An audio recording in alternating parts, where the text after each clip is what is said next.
Om Shri Sai Ram, offering our collective salutations to the Almighty. Respected elders, devotees from across the globe, staff and students, good morning and welcome to the One World, One Family World Cultural Festival. The Japanese philosopher Daisaku Ikeda once said, "A great human revolution in just a single individual will help achieve a change in the destiny of a society and further of all humankind." This spirit of inner transformation and collective harmony shines through Japan's timeless wisdom. In Japanese tradition, the phrase "wa" symbolizes harmony, peace, and unity, reminding us that true strength arises not from conquest, but from balance and mutual respect. As we honor Japan today, we celebrate a culture that teaches the world how discipline can be graceful, progress can be harmonious, and harmony itself can be the greatest wealth of humankind. This is the spirit of the One World, One Family World Cultural Festival, where humanity moves forward as one family under the grace of the divine. The Universal Wisdom for a United World series brings together voices that inspire us to look beyond boundaries and reconnect with the essence of life. Today's speaker is a man who has walked two worlds with equal brilliance, one of cutting-edge business and one of timeless spiritual wisdom. Born in Japan, Mr. Yuko Ono scaled the heights of the corporate world from his early days at IBM Japan to co-founding CA Mobile, establishing Infinity Ventures LLP, and serving as global CEO of 17 Live. He left an indelible mark on technology and entrepreneurship. And yet, amidst these worldly triumphs, he turned inward to seek the meaning of true wealth. In 2022, in Nagpur, India, under the guidance of Reverend Sathya Sai, he received ordination and was given the Buddhist name Ryuko. From that moment, he chose a life of freedom, unbound by any temple or institution, dedicating himself to sharing the simple but profound truth of the preciousness of being alive and the quiet contentment of the heart. In a world often consumed by competition and results, his journey reminds us to pause and to rediscover what truly matters. Ladies and gentlemen, it's our privilege to invite a visionary entrepreneur, seeker, and spiritual guide, Mr. Yuko Ono, on the stage. Mr. Yuko Ono, please.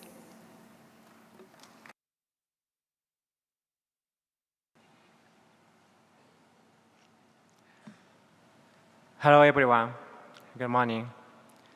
First of all, I sincerely thank all of you, and especially Bhagava Shri Sai Baba and Sadhguru Shri Madhusudan Sai for giving me this precious opportunity to be here today.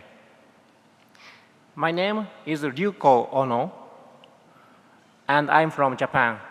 My name, Yuko, was actually given to me in India as Buddhist name. It means dragon light in English and Naga Prakash in Hindi. Because of this, I feel a special bond between Japan and India. Today, I'd love to share with you how this connection between India and Japan became part of my life. Before my ordination, my life was totally different. I was a serial entrepreneur, always chasing financial growth and advanced technologies.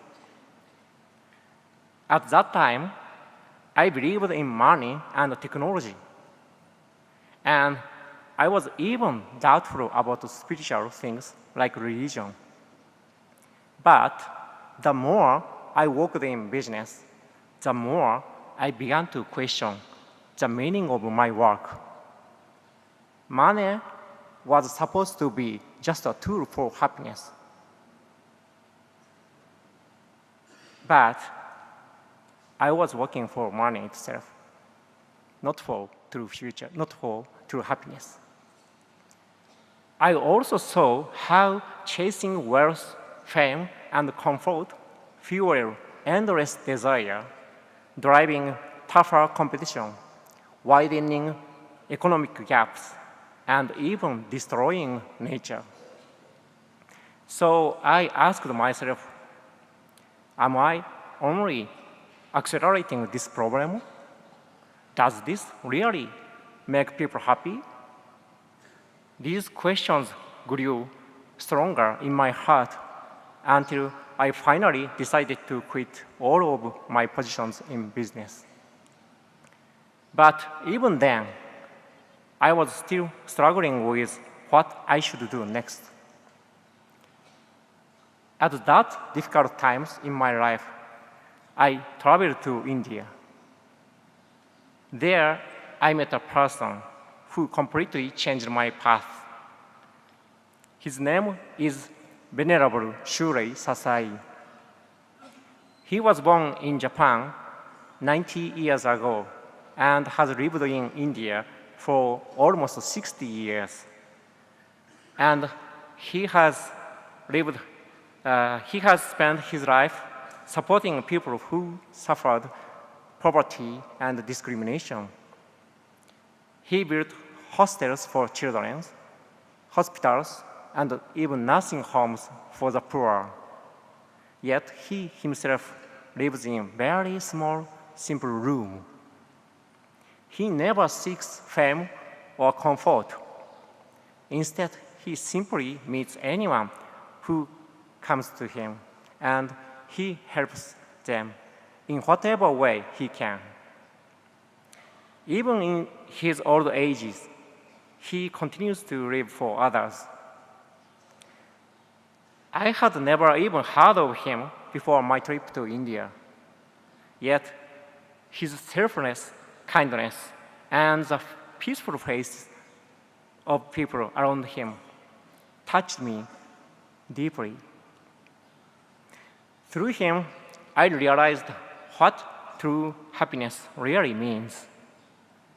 In my business days, I thought I was working to make people happy, but in reality, I was only serving myself, sometimes even pushing other people aside. It is no surprise that I had lost my way. From Venerable Sasai, I began to see another truth. Real happiness comes not from wealth, fame, or comfort, but from human connection by supporting each other.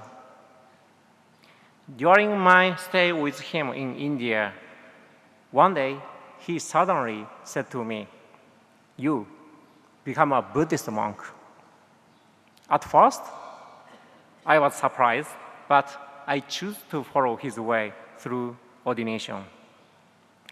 This is how I received my Buddhist name, Yuko, or Naga Prakash in Hindi. After that, I gave up most of my assets and positions and began living simply, helping people as much as possible. And this new way of life eventually took me on another journey back in Japan, walking the pilgrimage named Henro. Japan has a unique pilgrimage culture. Japan is a small island with much of its land covered by mountains and forests. To survive there, people have long lived with gratitude and respect for nature. Throughout the country, even in tiny villages, Japanese people have built Shinto shrines, Japan's native places of worship for nature, and Buddhist temples to honor mountains, forests, trees, and rocks. Many pilgrimage routes connect these sacred sites, forming an extensive network across Japan. Walking these pilgrimage routes often means walking deep into nature. One of the most famous is Henro, an over 1,000-kilometer journey around the island of Shikoku, visiting 88 Buddhist temples. I would like to share my own experience of walking this pilgrimage for 40 days in the hottest summer 2 years ago. When walking in the deep mountains during summer, I sometimes got lost because the path was covered thick vegetation. I was surrounded by countless insects and happened to wild animals like snakes or wild boars. In city life, we usually see these creatures as harmful, but in the mountains, I realized that I myself was the harmful one, destroying nests and startling them. I thought how selfish humans can be. We depend on nature for everything, our food, water, even the air we breathe. Every single creature contributes to the ecosystem we rely on. Yet, in our comfortable city, we tend to forget this essential truth. Walking in deep nature reminded me vividly of how inseparable our lives are from nature. On the Henro pilgrimage, I also experienced another kind of connection, osettai. Osettai is a Japanese tradition where locals voluntarily offer food, water, or even a place to rest to pilgrims. I received so many osettai along the route. One early morning, it was already very hot. An elderly lady slowly walked toward me, pushing a bicycle with fresh fruits in the basket. She had clearly finished her farm work in the heat. I said, "Good morning. It must be tough work this morning." She looked at me, silently picked a fig from the basket, and then slowly handed it to me. I said, "Oh, it's so precious. You've just harvested it in this heat." She didn't respond, but quietly chose more fruits for me. Another fig and a tomato, and tenderly handed them to me. I couldn't stop crying while eating them, overwhelmed by selfless kindness. Her kindness not only satisfied my thirst, but also gave me a courage to keep walking under the hot sun.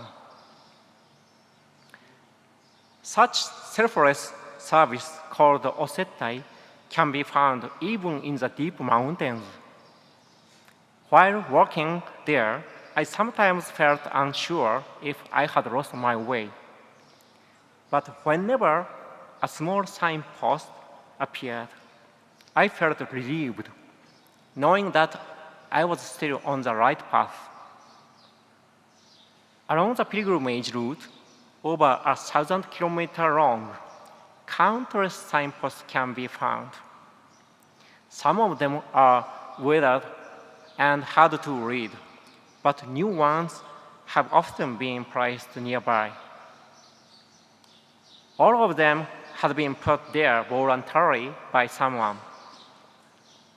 These simple signs gave me not only relief from anxiety, but also courage. They reminded that someone had once come all the way into these deep mountains with the spirit of helping others. Then another thought came to me. Not only those signposts, but even the very path I walked had been made by people a long time ago. In the past, walking a pilgrimage was never easy. Many pilgrims we even lost their lives along the way. Actually, I saw many unknown persons' graves along the route. Thanks to those who once opened this path, I was able to walk with ease. Looking around, I noticed I was surrounded by things thanks to others: my sandals, my clothes, my bag. How many strangers' effort support even my daily life? It's almost impossible to live entirely on one's own. We often overlook the efforts of others, yet we keep looking only at our own. Through this pilgrimage, I deeply felt that most people in the world are connected, supporting each other in countless ways. The Henro pilgrimage showed me both sides of life: how human beings are supported by countless others, and how we are inseparable from nature. True happiness, I realized, comes from being aware of these connections and from living in harmony with both people and the world around us. These realizations may sound simple, even ordinary, but I believe they are especially important today, when many of us tend to put ourselves first. In truth, we are all connected, supporting each other. We are truly one family. Back in my business days, when I was chasing money, I couldn't realize that truth so clearly. Maybe we tend to rush too much for our own goals in tough competition. But sometimes we can choose to stop or walk more slowly. We may not lose anything by doing so. In fact, we may gain joy by noticing the beauty of nature or the warmth of smile greetings from others. We are always surrounded by precious things in nature: the blue sky, beautiful flowers, the songs of birds. And the people around us also carry their own precious stories, each shaped by effort, tears, and smiles. By slowing down and taking a deep breath, we may begin to notice our connections more clearly and deeply, both with nature and with others. And through those connections, we can share more smiles and more joy with one another. What each of us can do may seem small, but every meaningful change begins with a simple, small step. If we keep practicing this, I think we can hand over a better environment to the next generation. This journey from Japan to India and back to Japan again reminded me of a simple but powerful truth: we are all connected, supporting each other. So let us work together toward one family, one world. Once again, I sincerely thank all of you and Bhagavan Shri Sathya Sai Baba and Sadhguru Shri Madhusudan Sai for giving me this precious opportunity today. Thank you very much.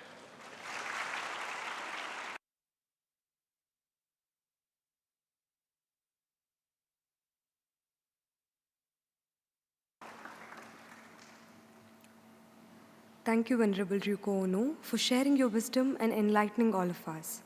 We invite Professor Srikantamurthy, Vice Chancellor of the Sri Sathya Sai University for Human Excellence, to extend our token of gratitude and appreciation to Venerable Yuko Ono.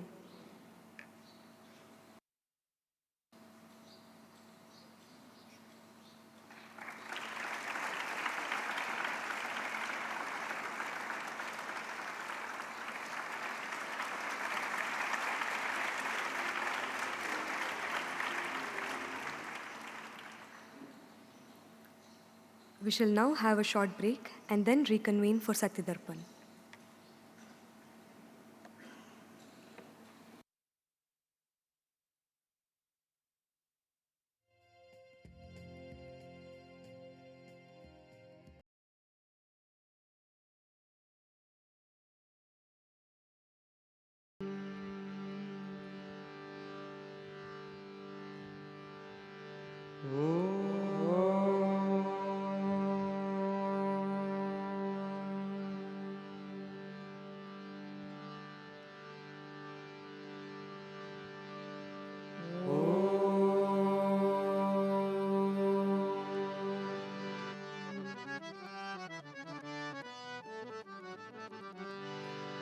Lambodara हे विघ्नेश्वरा लंबोदरा हे विघ्नेश्वरा लंबोदरा हे विघ्नेश्वरा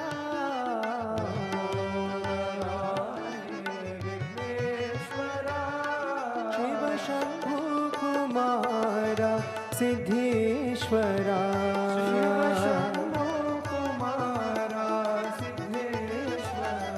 शिव शंभु कुमारा सिद्धेश्वरा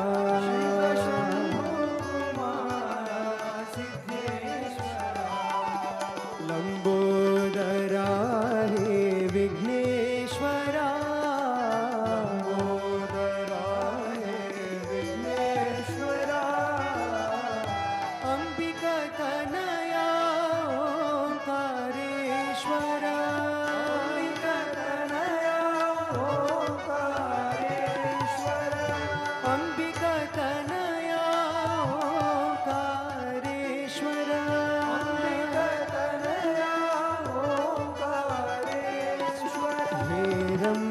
साई शिरडीश्वरा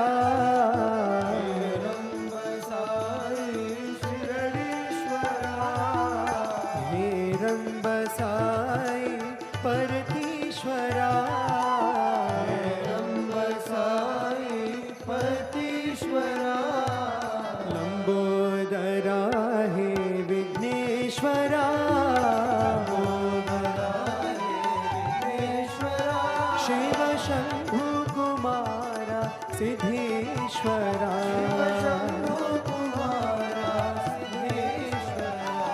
लंबोदरा हे विघ्नेश्वरा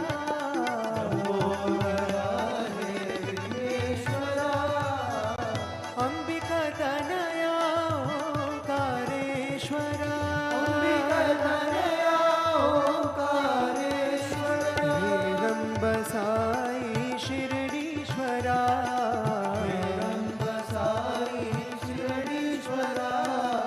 हेरंब साई परतीश्वरा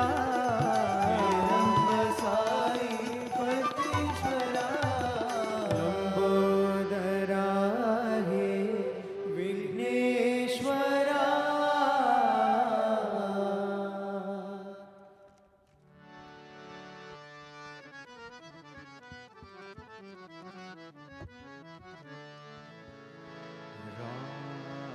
रामचंद्र श्री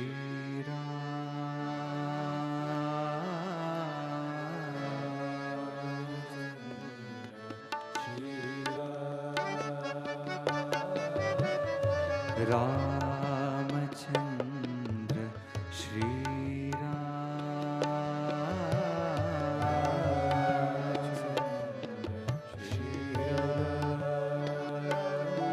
साई रामा जय रामा साई रामा जय रामा साई रामा जय रामा साई रामा जय रामा रामचंद्र श्री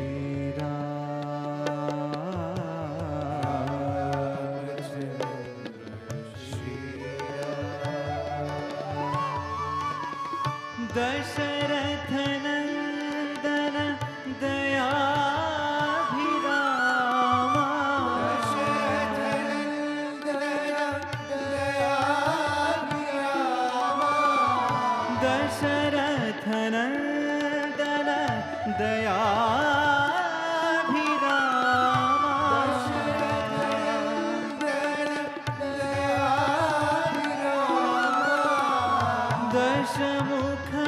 दशमुखमर्दन रामा रामा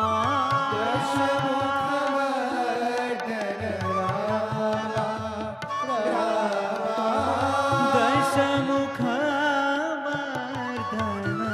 रामा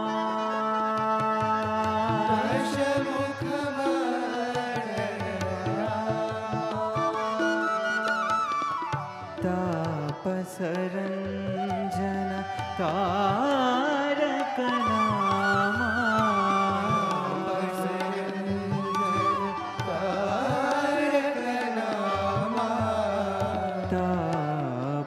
तापसरञ्जन तारक नामा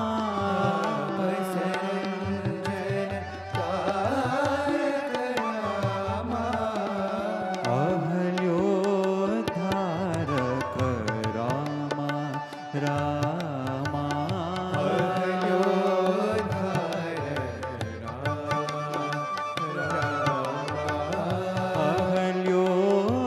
अहल्योद्धारक रामा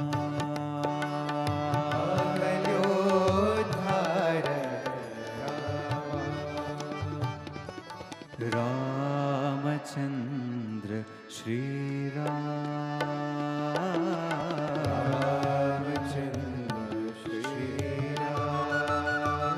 साई रामा जय रामा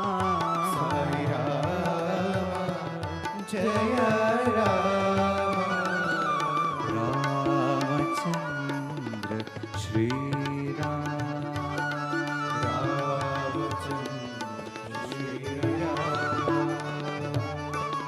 दशरथ नंदन दयाभिरामा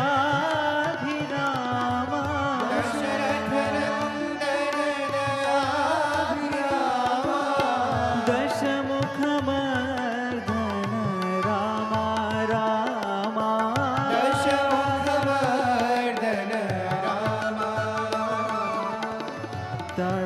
तापसरञ्जन तारक नामा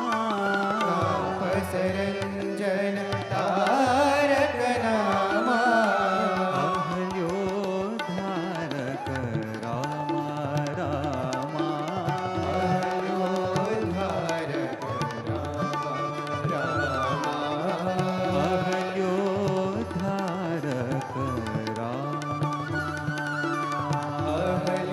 अहल्योद्धारक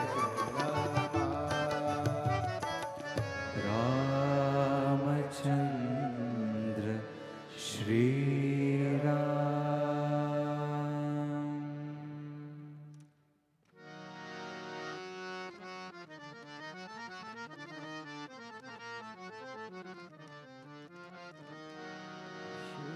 शैलवासा नारायण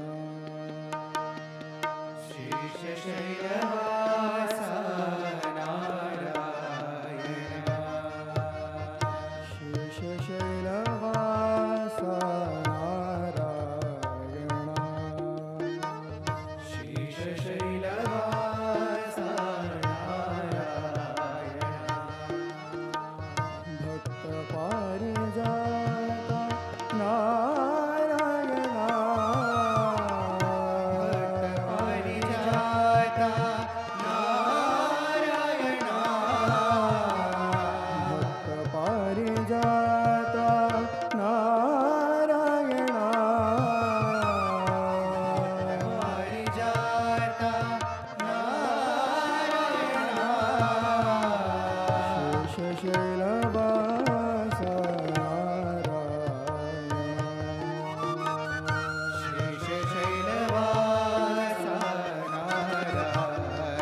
सर्वजीववासा नारायण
साई रूपा नारायण सत्य साई रूपा नारायण हे सत्य साई रूपा नारायण हे सत्य साई रूपा नारायण हे सत्य साई रूपा नारायण हे सत्य साई रूपा नारायण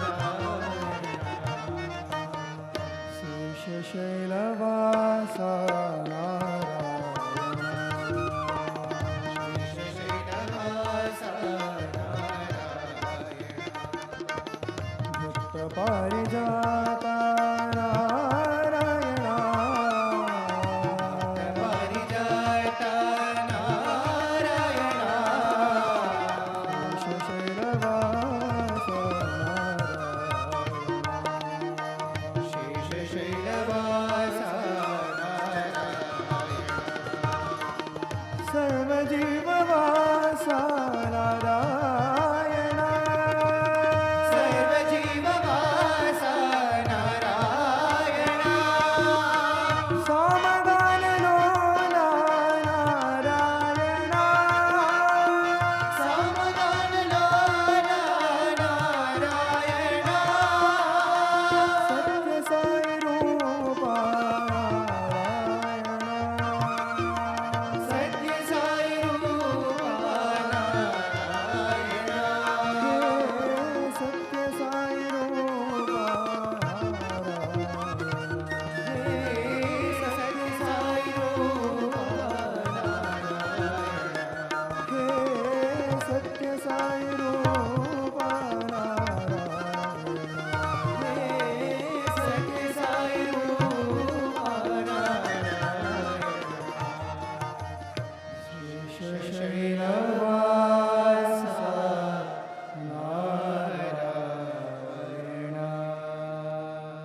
परम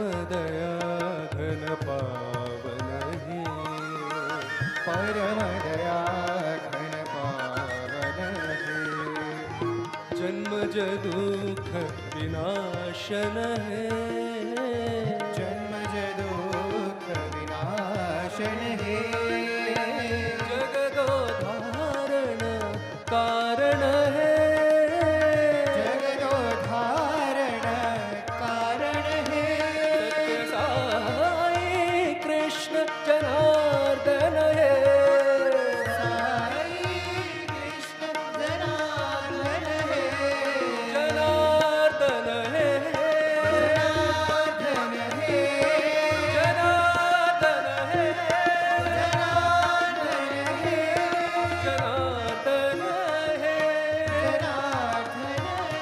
सत्य साई कृष्ण जनार्दन है, साई कृष्ण जनार्दन है।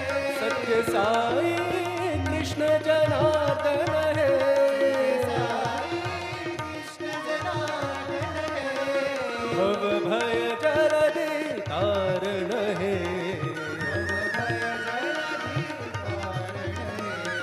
भव भय जलधि तारण है,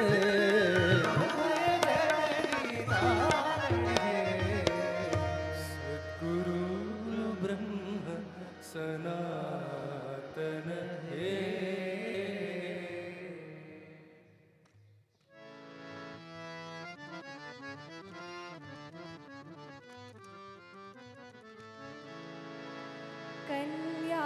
कल्याणरङ्गा कमनीयरङ्गा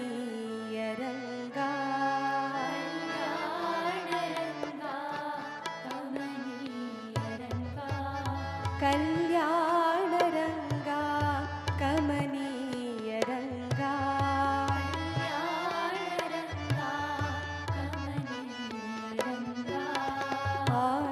आनन्दरङ्गा सदानन्दरङ्गा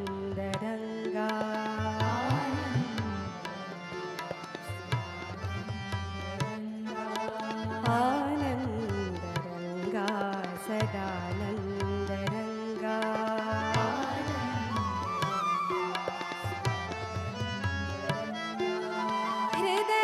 हृदयान्तरङ्गा करुणान्तरङ्गा हृदयान्तरङ्गा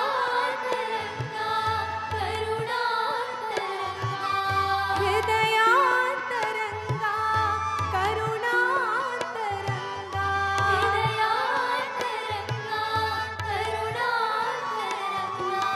रघुमाई रङ्गा साई शरङ्गा रघुमाई रङ्गा साई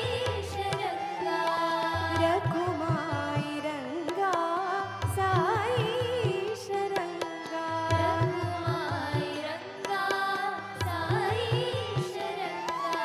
शिरडी शरङ्गा पति शरङ्गा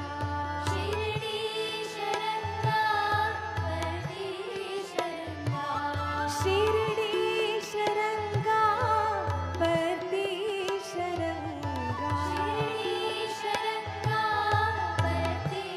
शरङ्गा आनन्दरङ्गा सदानन्दरङ्गा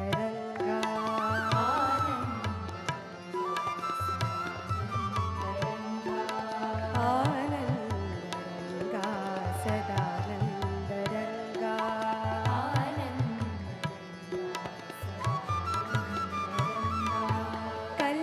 कल्याणरङ्गा कमनीयरङ्गा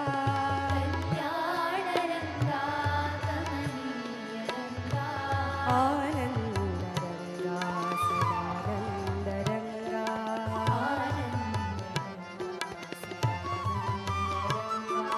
हृदयान्तरङ्गा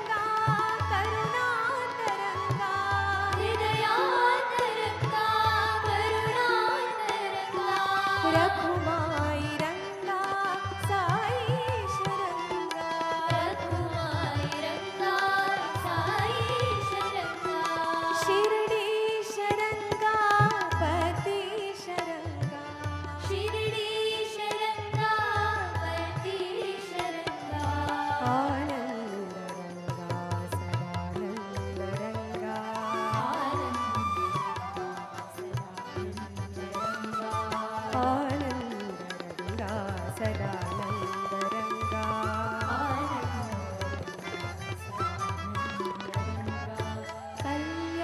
कल्याणरङ्गा कमनीयरङ्गा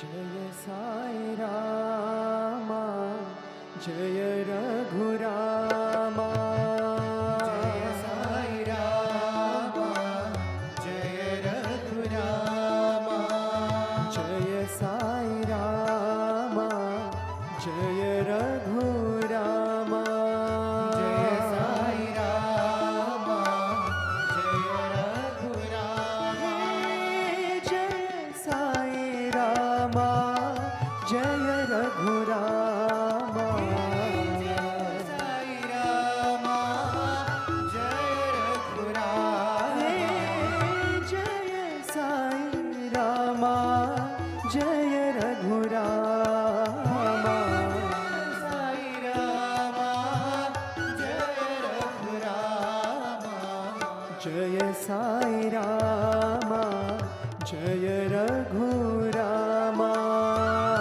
साई रामा जय रघुरामा दुखियों के दाता साई रामा दुखियों के दाता साई रामा दुखियों के दाता साई रामा दुखियों के दाता साई रामा प्रेम प्रदाता साई रामा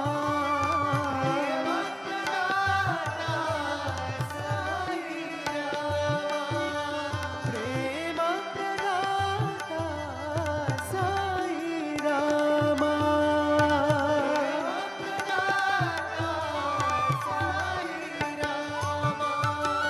शांत स्वरूपा साई रामा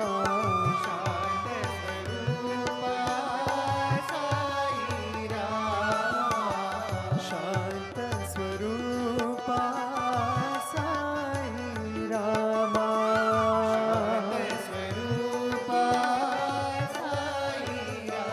हे जय साई रामा जय रघुरामा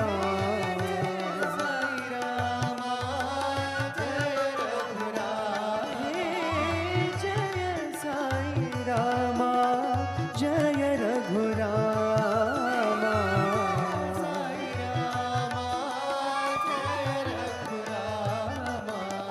जय साई रामा जय रघुरामा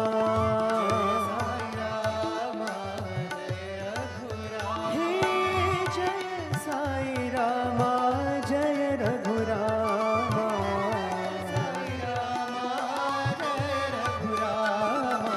जय साई रामा जय रघुरामा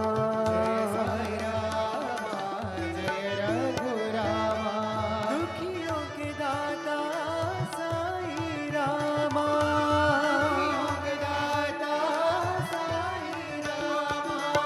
प्रेम प्रदाता साई रामा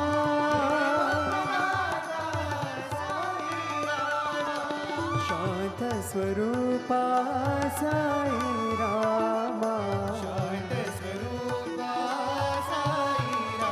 हे जय साई रामा जय रघुरामा हे जय साई रामा जय Raghurama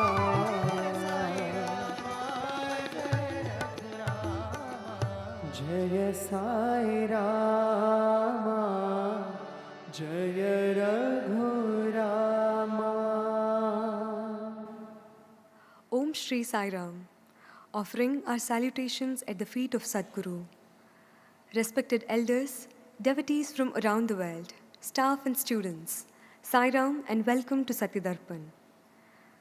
Yesterday, during the Sathya Dharpan, as we commenced the third chapter of the Ashtavakra Gita, Sadhguru began with the anecdote from the life of Swami Vivekananda, reminding us that God tests his devotees before entrusting them with greater responsibilities, just as a nail must be hammered firmly into the wall to hold a frame. Ashtavakra begins to question King Janaka, testing his understanding and resolve.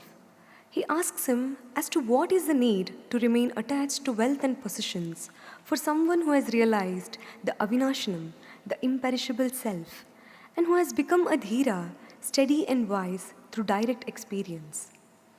Sadhguru explained that true vairagya, complete detachment, arises only upon realizing the self. Just as dew disappears the moment sunlight falls upon it, all worldly desires vanish when the light of self-knowledge dawns. The third shloka states that when a jnani realizes the truth, worldly pleasure no longer attracts them, for they realize the truth, sarvabhuteshu chatmanam, sarvabhuteshu chatmani, that it is Brahman who is present in all beings and all beings present in Brahman. May we now invite Dr. B. N. Narasimhamurthy sir to address all of us, please.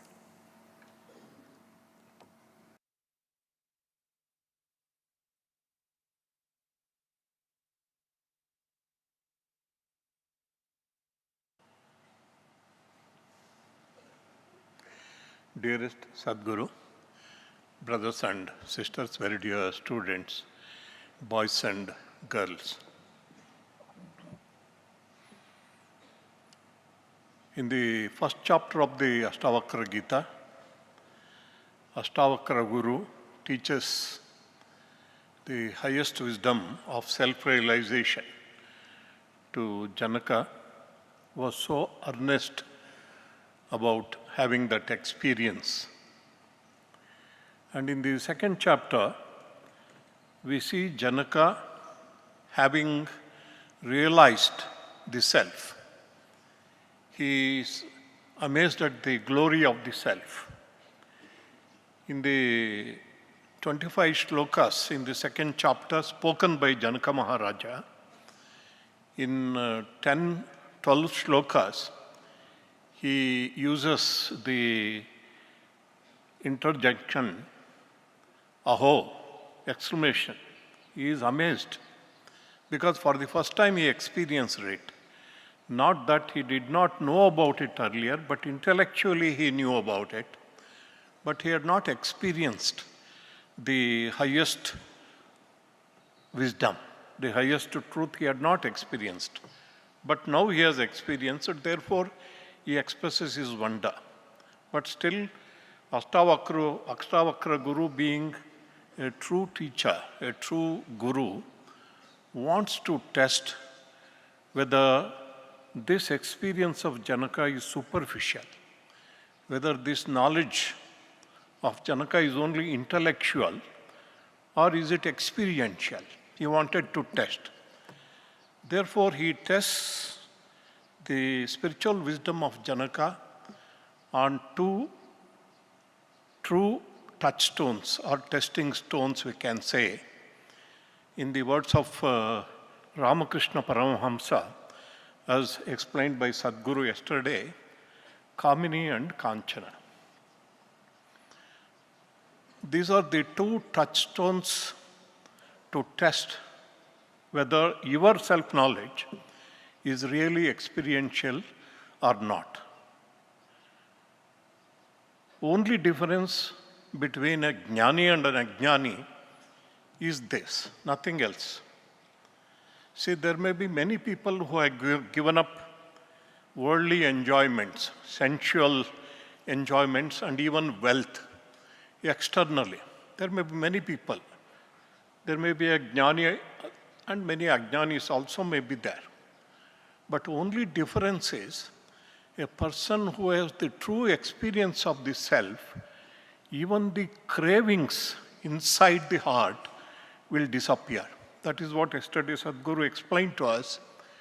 Vishaya vinivartante niraharasya dehinaha rasavarjam rasopyasya param društva nivartat.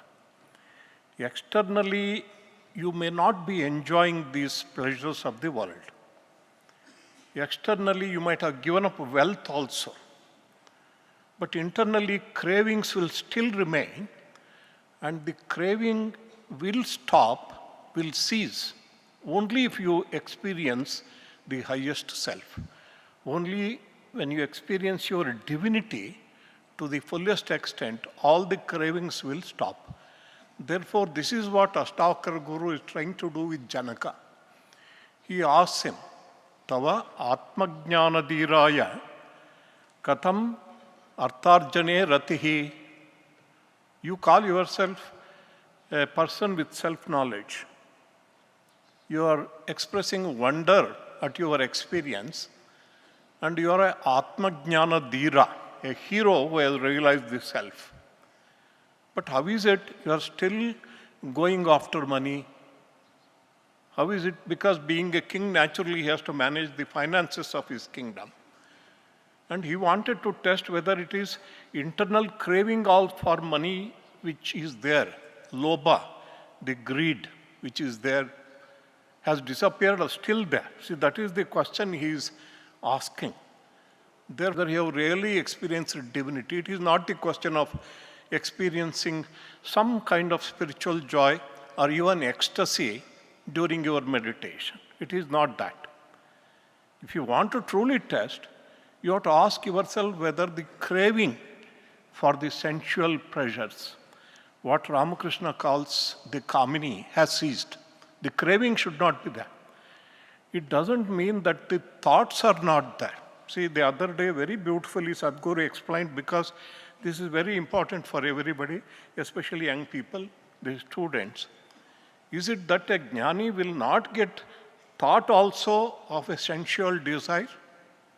He also gets. Ramakrishna said, I also get. The only difference is, a real jnani knows how to handle those thoughts. See, that is important. Like snakes don't harm a snake charmer. The jnani knows even when the desire arises in the mind, he is able to handle it so that he will not do it. He will not follow in action. He knows how to handle it. See, that can happen only when the craving has completely stopped. I would like to conclude with what Allama Prabhu said about the same thing in a very beautiful vachana. Hennu maye embaru, hennu maye alla kana. Honnu maye embaru, honnu maye alla kana. Mannu maye embaru, mannu maye alla kana. Manada mundana asaye maya kana guheshwara. That's what he said. So it is not the external objects of the senses which are the trap, which are the illusion, which are the maya, which is the delusion. It is desire in your heart, which is the real trap, which is the real maya, he said. Therefore, he wanted to test. That is how the whole chapter goes that way. 6 shlokas Sadhguru has already explained. Now I pray to Sadhguru for continuing this 3rd chapter of Ashtavakra Gita. Thank you very much. Sai Ram to you.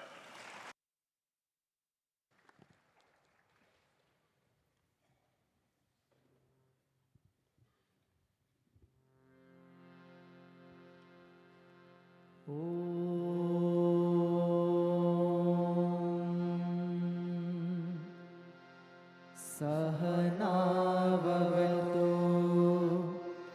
सहनौ भुनक्तु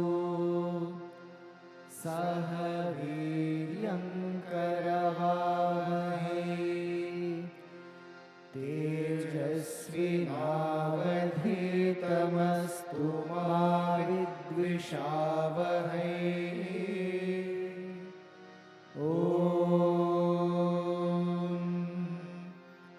शान्ति शान्ति शान्तिः.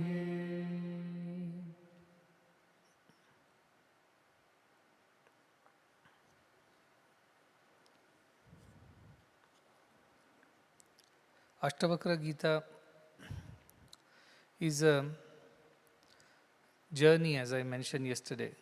You have to undertake it step by step. On one fine day, you cannot just jump and reach the goal.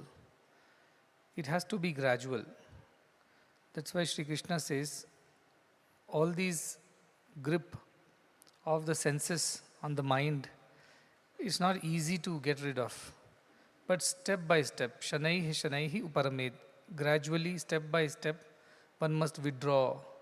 All of a sudden, if you try to withdraw, then you will suffer with those withdrawal symptoms like the alcoholics. One fine day, if you stop their alcohol, we get a lot of cases in the hospital, drunkards who are addicted to drinking.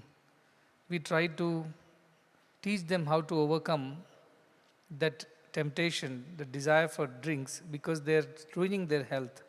Many come with liver cirrhosis, so many other problems, kidneys are gone, lungs are not working because of excessive smoking. When all this is happening, we try to explain to them, this is harmful for you. You should not engage in this. This will destroy you. They know that it will destroy them.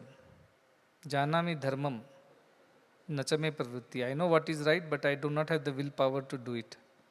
Janami adharmam. I know what is wrong. Nachame nivritti, but there is no way I can get rid of because I am weak-minded. I don't have firm resolution. I don't have determination. I don't have the willpower to do the right thing and avoid the wrong. So I just get carried away. I think today I will not drink, but by the time sun sets, that's it. All the determination to not drink goes away. And then you start drinking again. And after finishing a full bottle, then you are again with pain in your liver and stomach. You cry and then come off to hospital saying, please save me. And we reprimand them, say that you did that again, we told you not to do it. You promised, you broke your promises. This is not fair, this is not right. He says, no, I'm very sorry, I will not do it again. Please help me now. So we help, again he goes back. Again the sun goes down and then this man is downing bottles after bottles. The mind is like that. It's very difficult to teach the mind the right things because it is generally bound to the senses. That's why it is said, Indriyani Paranyahu, the senses themselves are very powerful because they run behind whatever the sense objects are. So Indriyani, the senses are Parani, means very high or very powerful they are. It is said, Ahu. Indriyebhya param manaha, but powerful than the senses is the mind. Mind, if trained and taught, can control the senses. It won't allow the senses to do as they want. It won't allow the senses to drag you wherever you want. And manasastu para buddhihi, above mind is intelligence, which discriminates. Drinking would ruin my liver. If my liver is gone, I will not be surviving. If I don't survive, my family will be on the roads. My children's future will be destroyed. So you start discriminating, thinking, intelligence you use. Not just mind is simply something that helps you experience the world. Good, bad, ugly, everything you experience through the mind. So senses help you experience some pleasure, so mind is happy that I have experienced pleasure. Same thing, if senses do not experience pleasure, mind is unhappy. So that matra sparshastu kaunteya shitoshna sukha dukkha, it says. Because of the touch, we experience cold or heat, and accordingly happiness or sorrow. Fire in the winter gives you happiness. Fire in the summer gives you sadness because it's hot. So fire itself is not at fault. It's the circumstances in which you experience that fire through your mind and senses, that's why. The Krishna says, Matra sparshastu kaunteya, because of the touch or this engagement with the senses, we experience heat and cold, and accordingly happiness and sadness.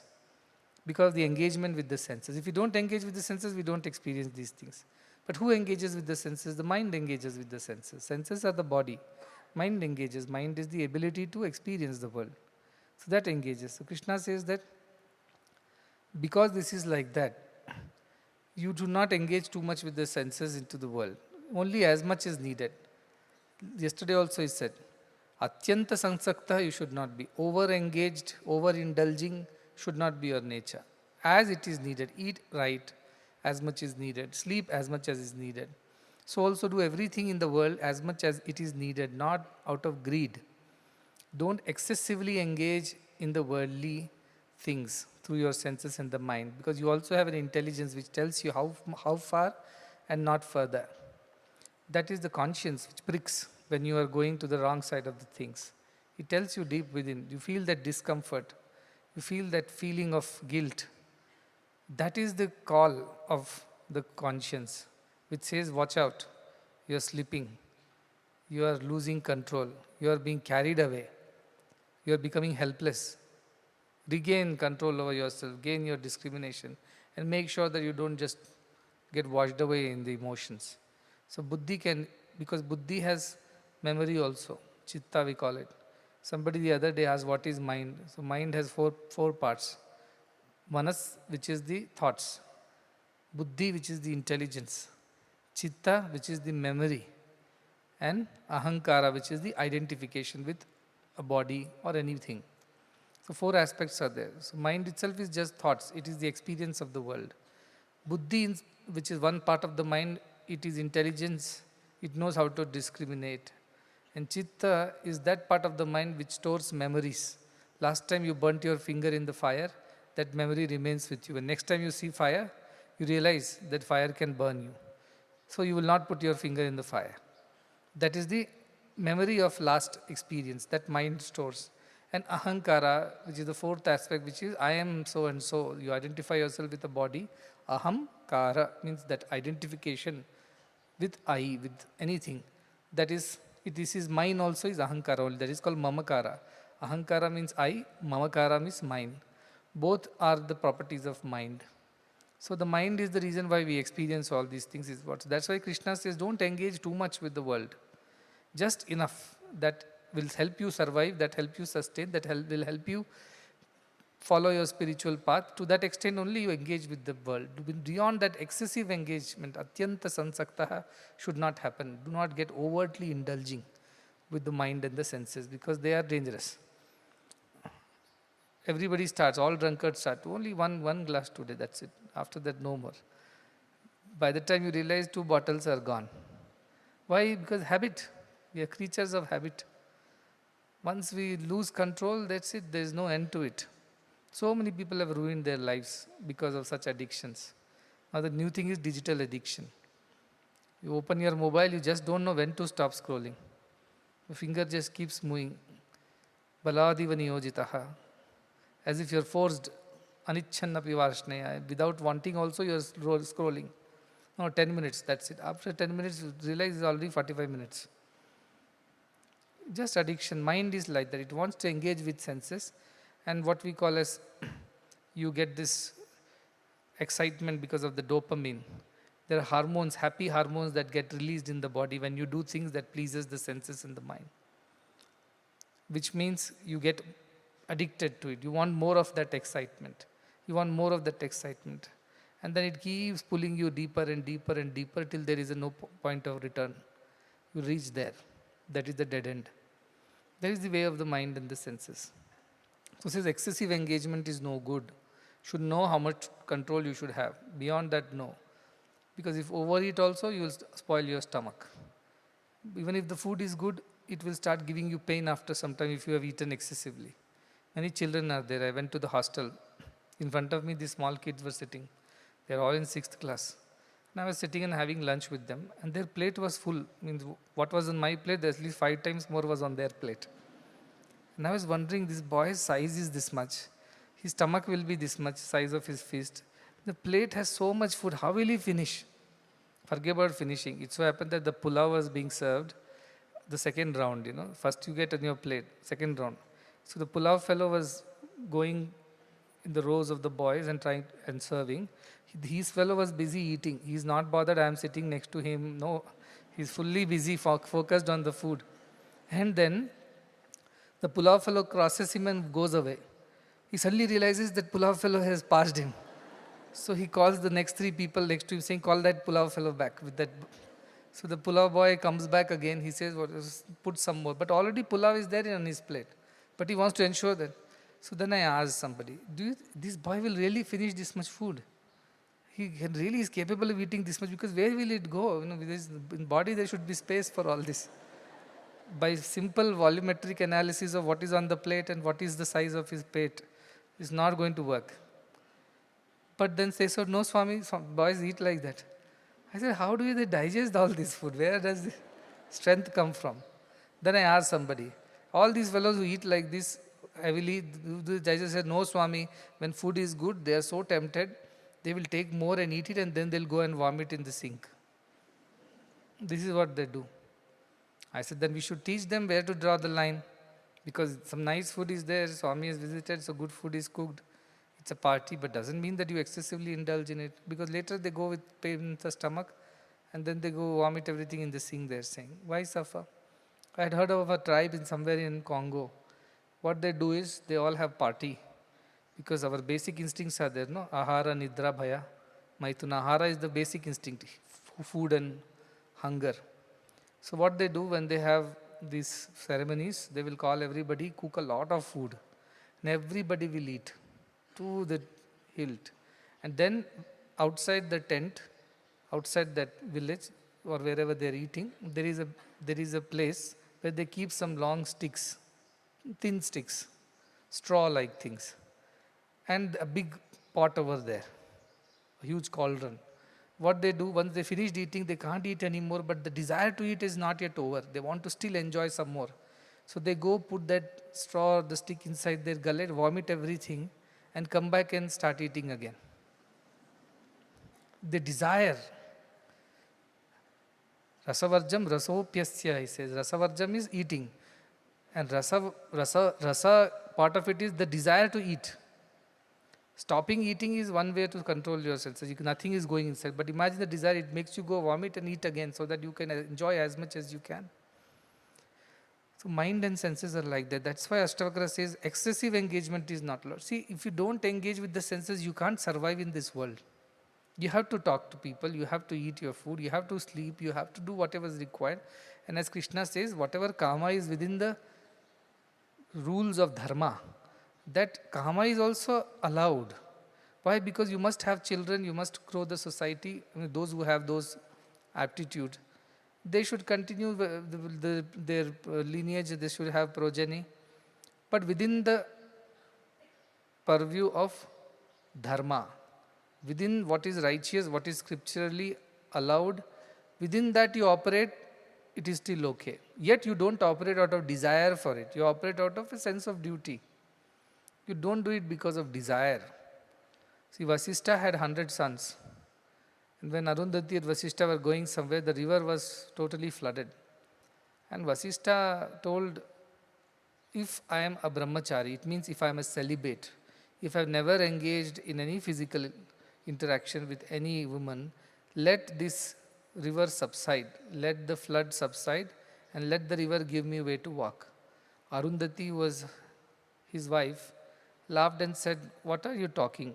I have borne you 100 sons, I am your wife. How can you be celibate? How can you be brahmachari? He says, if I am brahmachari, this should happen. Immediately the river subsided and made way for them to cross. Arundhati was shocked. She said, how is this possible? Physically it is not possible. Physically you are not a brahmachari, because I am your wife and we have had 100 sons. How can you? He said that because body was doing what was needed to be done. I as the self was never engaged in it. I had no desire for it. Body as a part of its process, it had to father 100 sons, it did what it wanted. But in my mind, in myself, there was no desire for any interaction or engagement with a woman or having children. That was not there. As it was destined, it happened. I never considered or identified myself with that activity or myself with that person, the father. I am the self, untouched, unblemished. And that is why it does not entangle me. I still am a celibate only. If you have that knowledge of the self, go into the world, engage with it. Nothing will touch you. But if you don't have that knowledge of the self, then better have limits and controls in place. Don't compare yourself to Vasishtha and saying, when nothing can touch him, how can it touch me? Because he's Vasishtha, he's a jnani. And he's not doing things out of desire for it. You understand the subtleness of the difference between rasavarjam, rasopyasya. Rasavarjam means you can stop yourself from engaging because you have, whatever physically you have separated yourself from the situation. But mentally, can you separate from the situation? Mentally, you may still be craving for those things. Physically, you might look very good and nice. Mentally, you have all these ideas which are harbored inside your head. You are secretly desiring for it. So Vasishtha was having no desire for such an engagement or enjoyments of the world. He was a Maharishi, he did what is needed to do, and he had to continue the lineage and give more children, and whatever has to happen in the ashram, he went on. Wife was thinking that she is the mother and they are the children. Vasishtha never thought like that. He saw everybody as self only. He saw in everybody the same divine principle. Only pots are different. Content is the same. So he never got attached to the pot. He was only interested in the self, which is the content. So he saw his children also as the divine self, wife also as the divine self, everybody as the divine self only. Only for the sake of engaging in what were his duties, he engaged in it, that's it. Beyond that, he was not like that Shaubari Muni, yesterday we heard, no? Went to meditate underwater, saw two fishes mating and lost his control. So much so that he created a whole kingdom out of his Maya Shakti, married 50 women, had hundreds of children and grandchildren, and never realized that he was actually not supposed to do all this. He was supposed to be meditating to realize the self, but at the end, because of just what he saw, the two fishes, not even humans, in that only he lost all control.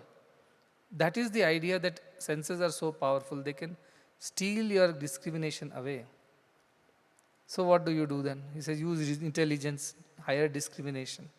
Because that will tell you what is right, what is wrong. You are on the spiritual path, your discrimination should tell you this is what is right, this is what is wrong, so I must engage with these and not with those. You go to Chikbalapur and you ask the bus driver, I want to go to Bangalore. He says that is the bus that goes to Bangalore. But the bus is not good, let us say. There is no air condition, there are no passengers, the seats are not nice. It's an old rickety transport vehicle. But the bus that is going to Hyderabad is fully air conditioned with a cinema playing inside it, all cushioned seats, recliner seats. What should you choose? You will say, oh, Hyderabad bus looks good, seats are nice, TV is nice and all that. Let me sit in the Hyderabad bus. Then you will never reach Bangalore. That is the intelligence. Getting tempted by the looks of the bus and sitting off inside that without thinking, where is it taking us? That is foolishness. If somebody does it, you laugh at him. Same way the Gyanis laugh at the Agyanis. What are you getting indulged with the world, so entangled in these worldly things? Where is it taking you? So, should I not marry? Should I not have children? Should I not have family? Within dharma, yes, you can have. But as long as you are not getting entangled and attached to it. See, even birds are there. They also have babies. The moment the baby grows and takes to the wings, the birds push them out of the nest, saying, you are on your own. They don't expect their babies to feed them in their retirement and look after them. There is no attachment. Animals have no attachment. They will kick their children out of the nest or the den, saying, go, I will look after you only so long as you can't hunt for yourself, fend for yourself. After that, I don't want you at home. They'll kick them out. Humans, oh, look at the attachment of human beings to their children. Dara Putra, wife and children, attachment to.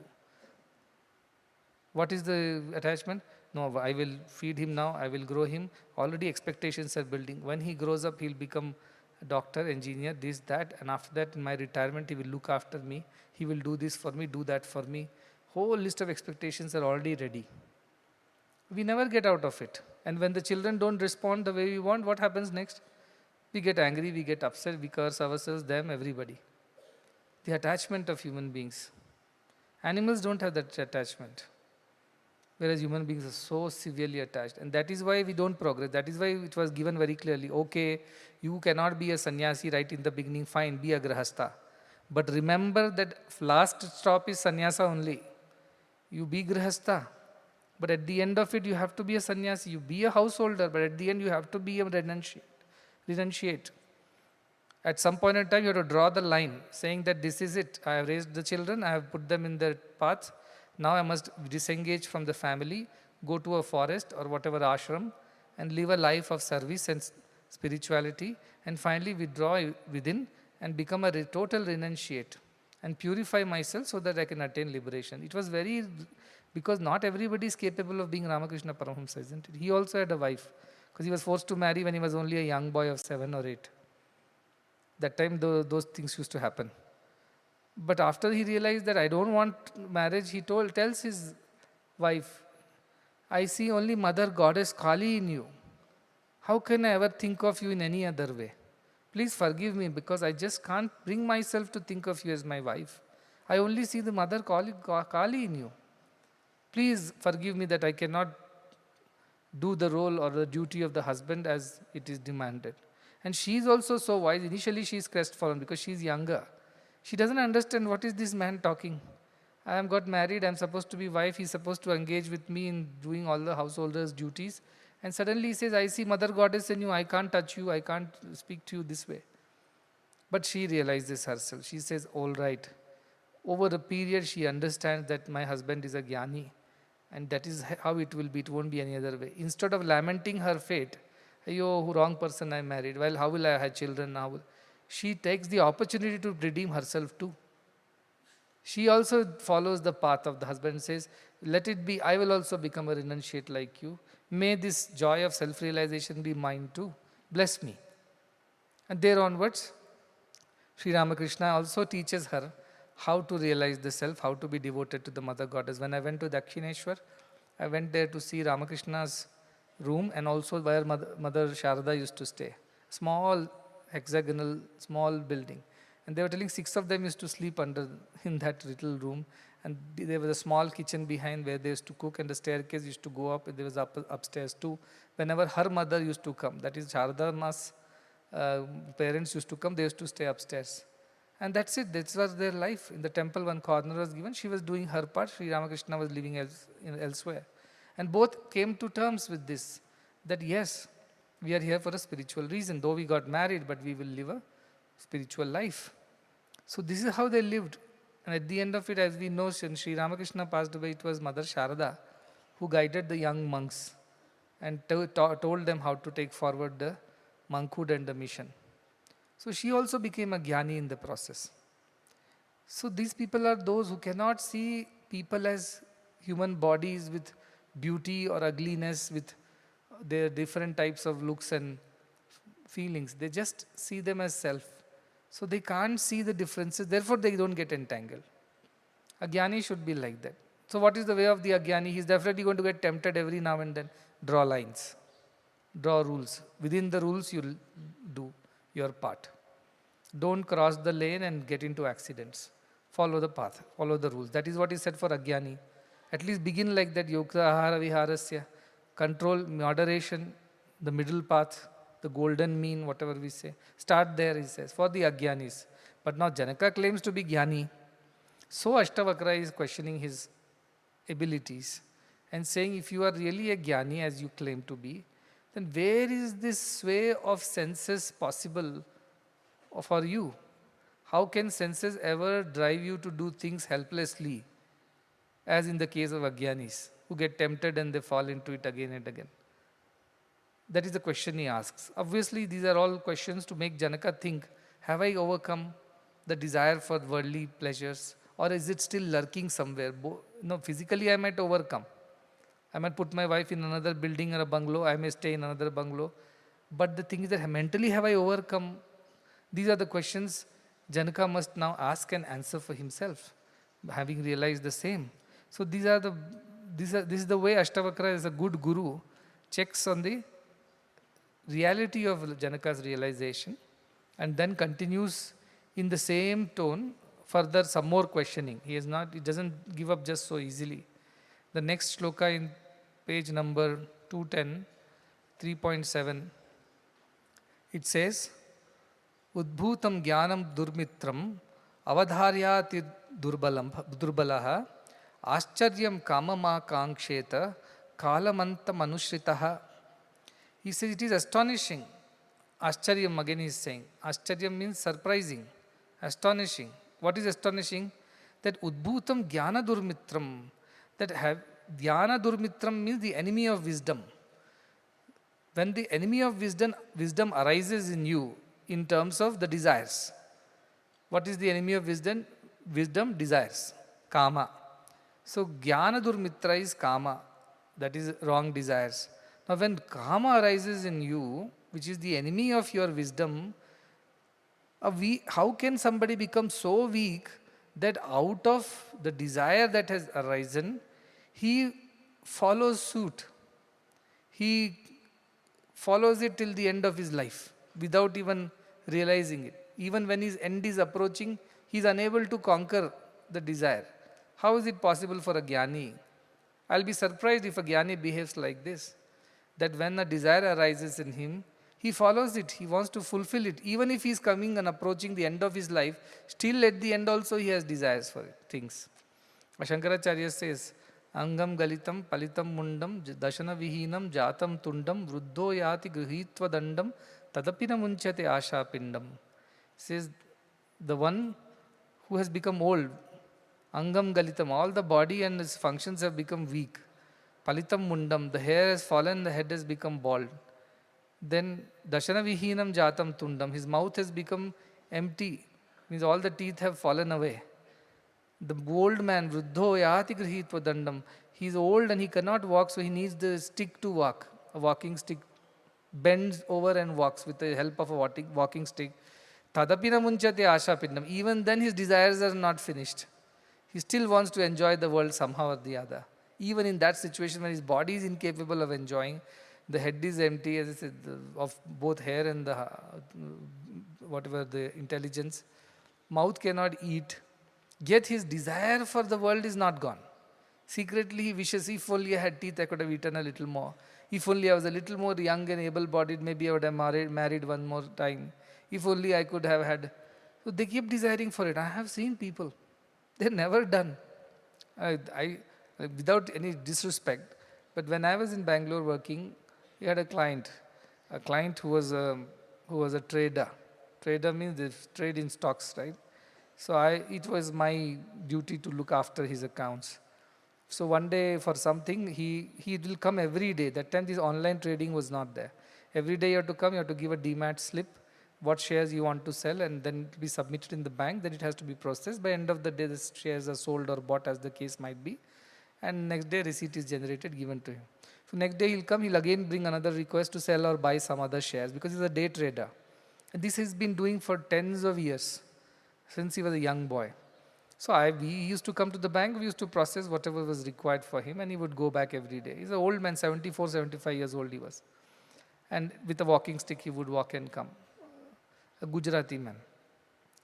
Then it so happened that one day he did not come. He called from his home saying that I need to trade, but I cannot come because I am not keeping too well. Can somebody come and pick this up? I said, why somebody? I will come and see you.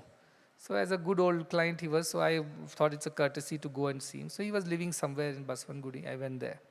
He had a house, ground floor he had given on rent to some software people because his children had all left and gone and settled abroad. So who was there at home? Only he was there, and his young wife was there. How young was the wife? She was only some 35 or 40 years old maximum. And I was surprised. I first did not realize that she is his wife when she opened the door. But she was dressed like a Gujarati woman, a village woman, very simple. So I went and then I told her, I have come to see this man. He said, yes, he's my husband, he's upstairs. I was stunned. I said, okay. Then I went up and he was sitting in the middle of his office with so many registers all around him. In these registers, he has maintained stock prices from God knows which days.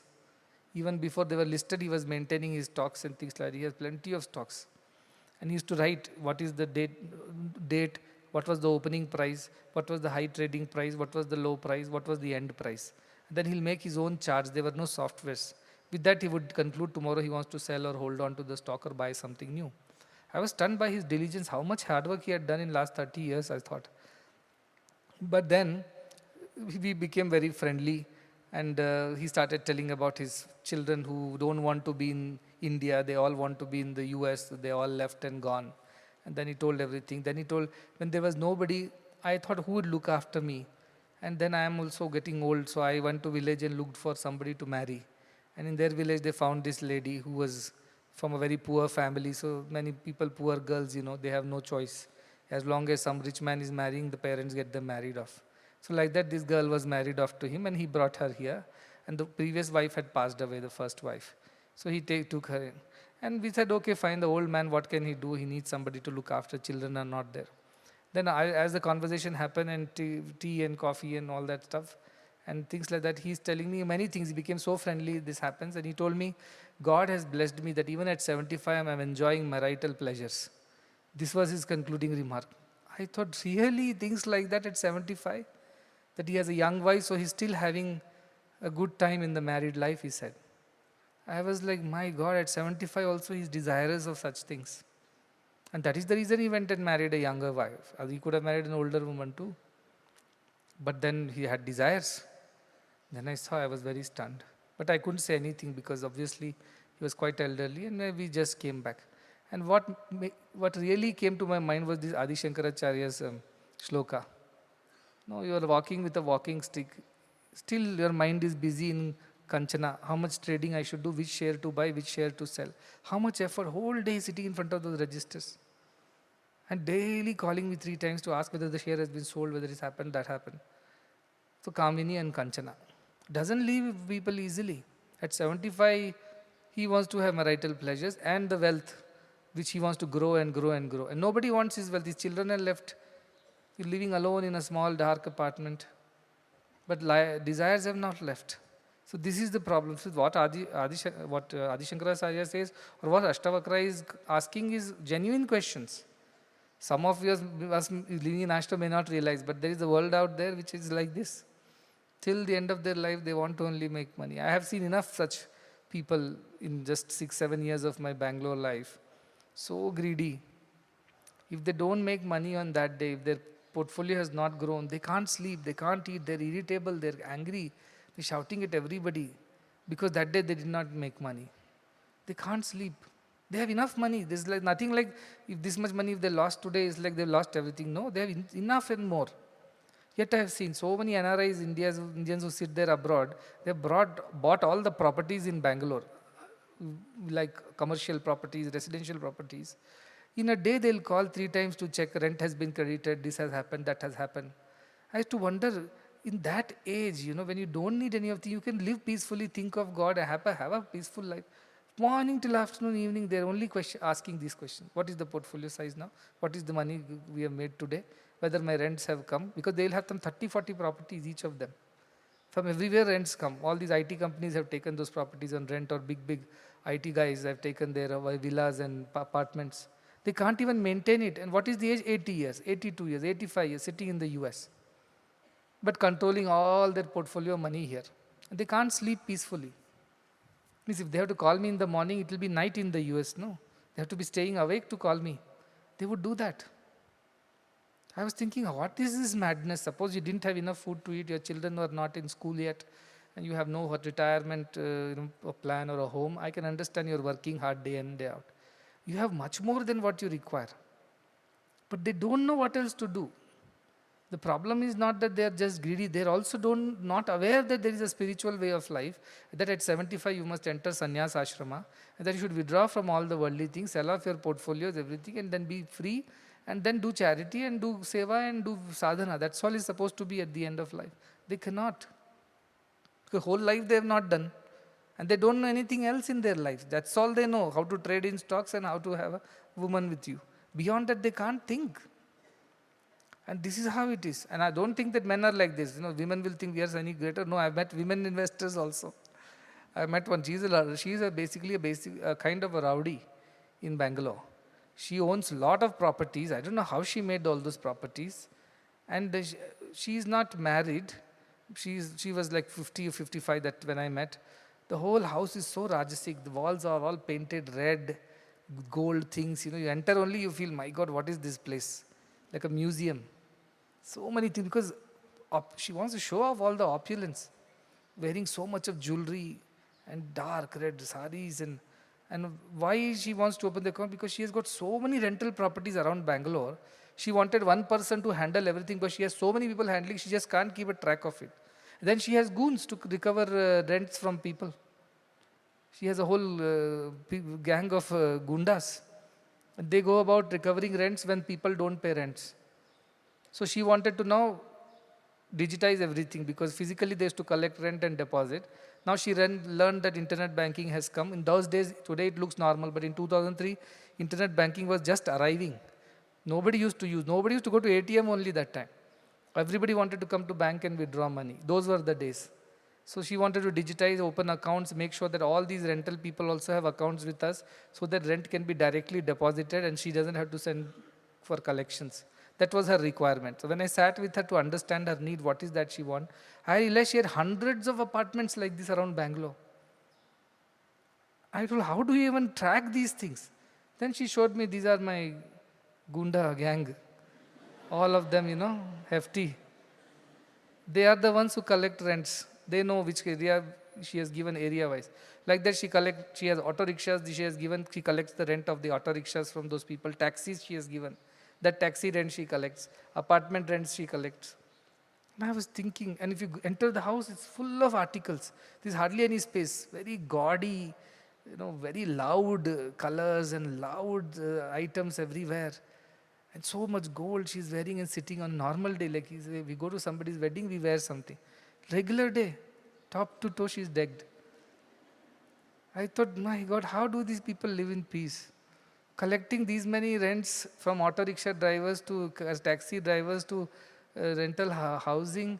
How does she even live in peace? And the kind of people surrounding her, none of them looked very good.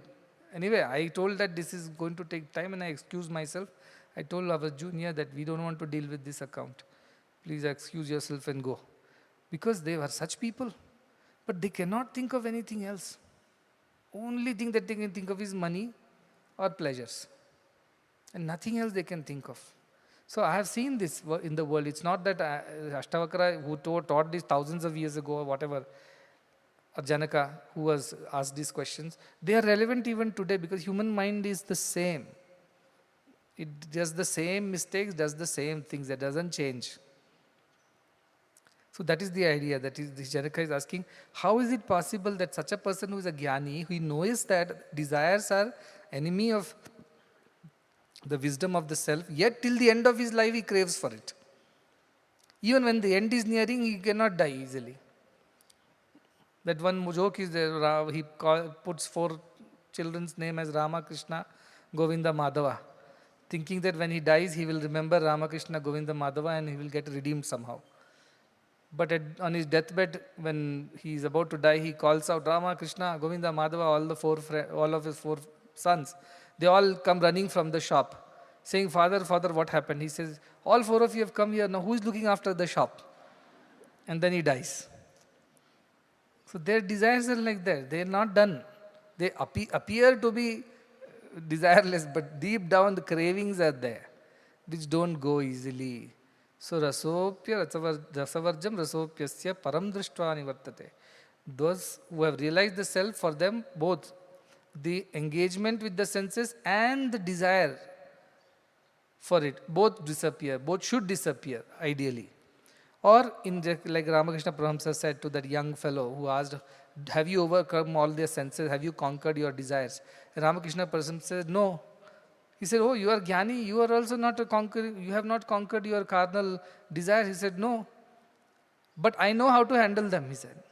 I know what to do with them. And then he said, one day, I was sitting in Panchavati and I was thinking that, oh, I am a great yogi. I have conquered all my desires. Just then I saw somebody and my temptations woke up again. And then I fell on the earth, buried my head in the sand and cried, saying, oh mother, forgive me this arrogance that I have conquered my desires, I thought. It is without your grace, it is not possible. It can't be with my efforts. So I buried my head in the sand and cried to Mother Kali, saying, forgive me for this arrogance that I am a yogi and I have conquered my senses and desires. The truth is that I haven't. Only your grace can destroy. I cannot, as human effort, I cannot go too far. Your grace is needed. Like that he tells that this is the way of people of jnanis also. So idea is that, you see, jnani's consciousness is also ocean. Waves will rise. When wind blows, waves rise. That is what he said. But they remain unaffected because they identify themselves with the water and not the waves. They identify with themselves with the self and not the bodies. What creates desire in us? Objects create desire and people create desire, but he sees everything as one. He can't differentiate which is object, which is people, and which is the self. Everything looks the same. Such a person can never have such desires. This is the idea. So even in Jiva Prajna, if they have desire, they will overcome it very quickly or easily because they are established in the higher ideas. So that is the thing. They will only bring Jiva Prajna to function in the world. And once they are done, they will withdraw it back. Like when you want to go out, you take out your car, you drive, go to the place, finish your shopping or whatever, come back, park the car. You don't keep sitting in the car whole day, right? Just because it is your car. Or you don't keep driving madly whole day because you have a car. You use it when it's needed and park it back. Like that, these jnanis, they bring out the senses, mind, intellect to do what they need to do in the world. And when they are done with it, they withdraw everything like the tortoise. Indriyani indriyarthebhya tasya prajna pratishtitaha. The prajna pratishtita jnanis can withdraw the senses at their will and rest where they need to. When they need to bring it out again to interact in the world, they bring them out again. They perform their duties as it is demanded and then they withdraw it back again. So that ability jnanis have. Again is what once they take out the senses, they can't bring it back. Once they bring it back, they can't take it out again. Both sides they get stuck. That is not the way of the jnanis. They are very spontaneous, they are effortless, they are natural. And their beautiful shlokas will come in the future chapters also, how a jnani lives in the world. Right now the shlokas are about testing whether you are a jnani or not. How measuring it against your ability to control your desires. That is what is being asked. But eventually the chapters that follow, they tell how a jnani lives in the world. He also performs all the duties, actions, everything as needed, but doesn't get entangled and attached. Because Janaka will get inspired by all this, saying that, oh, you are warning me that I can become desirous of wealth if I am a king. You think I can become desirous of women if I am a king. You think I can become desirous of power if I am a king. So then he will submit to Ashtavakra, please relieve me from being the king. I do not want to be the king anymore, so that I can run away to the forest and save myself from any such pitfalls. But Ashtavakra does not allow that. He teaches that is not the way I am asking you to be a jnani. I want you to be in the world and work in the world yet not be affected. That is the jnana I am demanding from you. So those are the wonderful chapters that will come next, and it has given me a lot of strength. When I was going through whatever little ups and downs in the spiritual path, which happens to everybody, Ashtavakra Gita really, one shloka of the Ashtavakra Gita is good enough. It will guide you through the darkness. It is that lantern in your hand. While everything is dark, just that little light of the lantern will take you out of the woods. Ashtavakra Gita shlokas are like that. What will follow is even more amazing, but let us continue in this. The next shloka is 3.8 says, Iha mutra viraktasya nitya anitya vivekinaha ascharya moksha kamasya mokshadeva vibhishika. Again an exclamation, Ashcharyam. I am surprised if somebody behaves like this. How? After knowing Iha and Amutra, here and there, they have done the analysis of here and hereafter, the worldly and the spiritual, or heavenly. And then Viraktasya, they are free from both. They don't have desire for the world and they don't have desire for the heaven also, because in our old times, all our people were interested to die and go to heaven. Remember, Vajashravas was doing a yajna. Nachiketa told him, what kind of yajna is this? You're giving all old and sick cows to the people in charity. That is not a good yajna. But what was the yajna for? He wanted to go to heaven after he dies. So he wanted to accumulate enough merits so he will be posted to a good heaven after he dies and he will enjoy the heaven. That was the idea. So he says, Iha amutra viraktasya, who is free from this idea that here I want to enjoy and after death also I want to go to heaven and enjoy myself. He is free from such idea. Nitya anitya vivekinaha, he is also the one who has discriminated between the permanent and the temporary. Nitya anitya, permanent and temporary. He knows the difference between the two. That world is temporary and not permanent. Self is permanent. That is what one should know. He is a discriminating one, vivekina. Ashcharyam, I'll be surprised when moksha kamasya, the one who is desirous of moksha, he doesn't want the world, he doesn't want the heaven, he knows this is unreal, this is not permanent. Such a person, if he gets afraid of moksha, it means if he gets afraid of dying, here the moksha is Videha Mukti he is talking about. Remember, we have two types of moksha, Videha Mukti and Jivana Mukti. Videha Mukti means when you die, you don't have to go to heaven, you are liberated, you merge in the divine. And the Jivana Mukti is you don't even have to die. As you live only, you are free. But here when he says moksha deva vibhishika. Vibhishika means fear of, or afraid of something. What? Mokshat. of liberation. Somebody who is afraid of liberation, after knowing that this world is impermanent, heaven is impermanent, the only thing that is permanent is self, I will be surprised if he behaves like that. It means if somebody is afraid of death, I would be surprised how is it possible for somebody who knows death is not permanent and birth is not permanent. It is all a passing thing, like the waves that come and go. The ocean is there. Likewise, if somebody who has seemed to have understood everything like this and gets afraid of dying, how do I understand such a person who claims to be self-realized and also is afraid of death? Both cannot happen. It means what? Now he has taken up the bar. What is he doing? He raised the bar. First he said, are you able to conquer your desires? 7 shlokas he spent on that. Could you conquer your desires? Could you conquer your desires? Or you're still tempted by desires? Okay, you will say, no, I have conquered my desire. I am a jnani. I have very well established and I don't have to worry about these temptations. Next question. Are you afraid of death? Yes, you have conquered the desire. One part I am convinced about.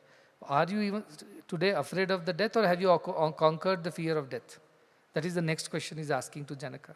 Because all of us, as long as we can live in the body, we are still okay. Okay, we will live a nice life, we will not get tempted, we will not overindulge, we will not overdo things, but at least we are in this body, and through body we are able to see the world and experience and enjoy. And this is our identity, right? If we take away my identity, then I am afraid. So this identification with the body, have you gotten rid of what he's asking? Have you gotten rid of the fear of death? He's asking. Today, if you have to die, are you ready for it?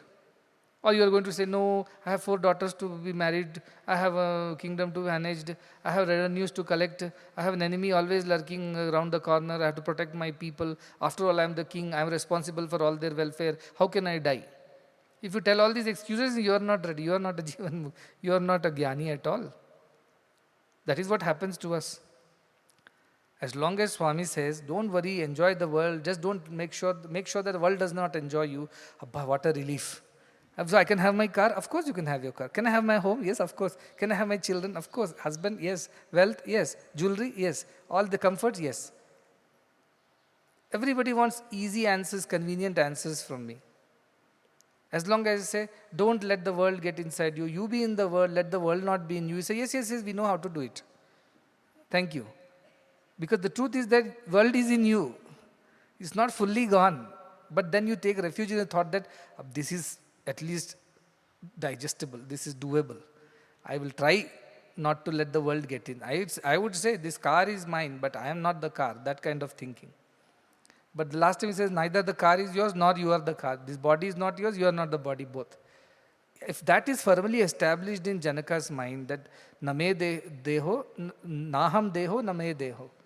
If that is established completely, then he should not be afraid of death.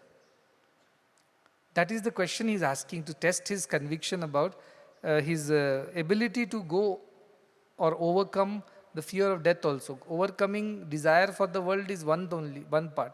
Overcoming the fear of death or desire to live on and on.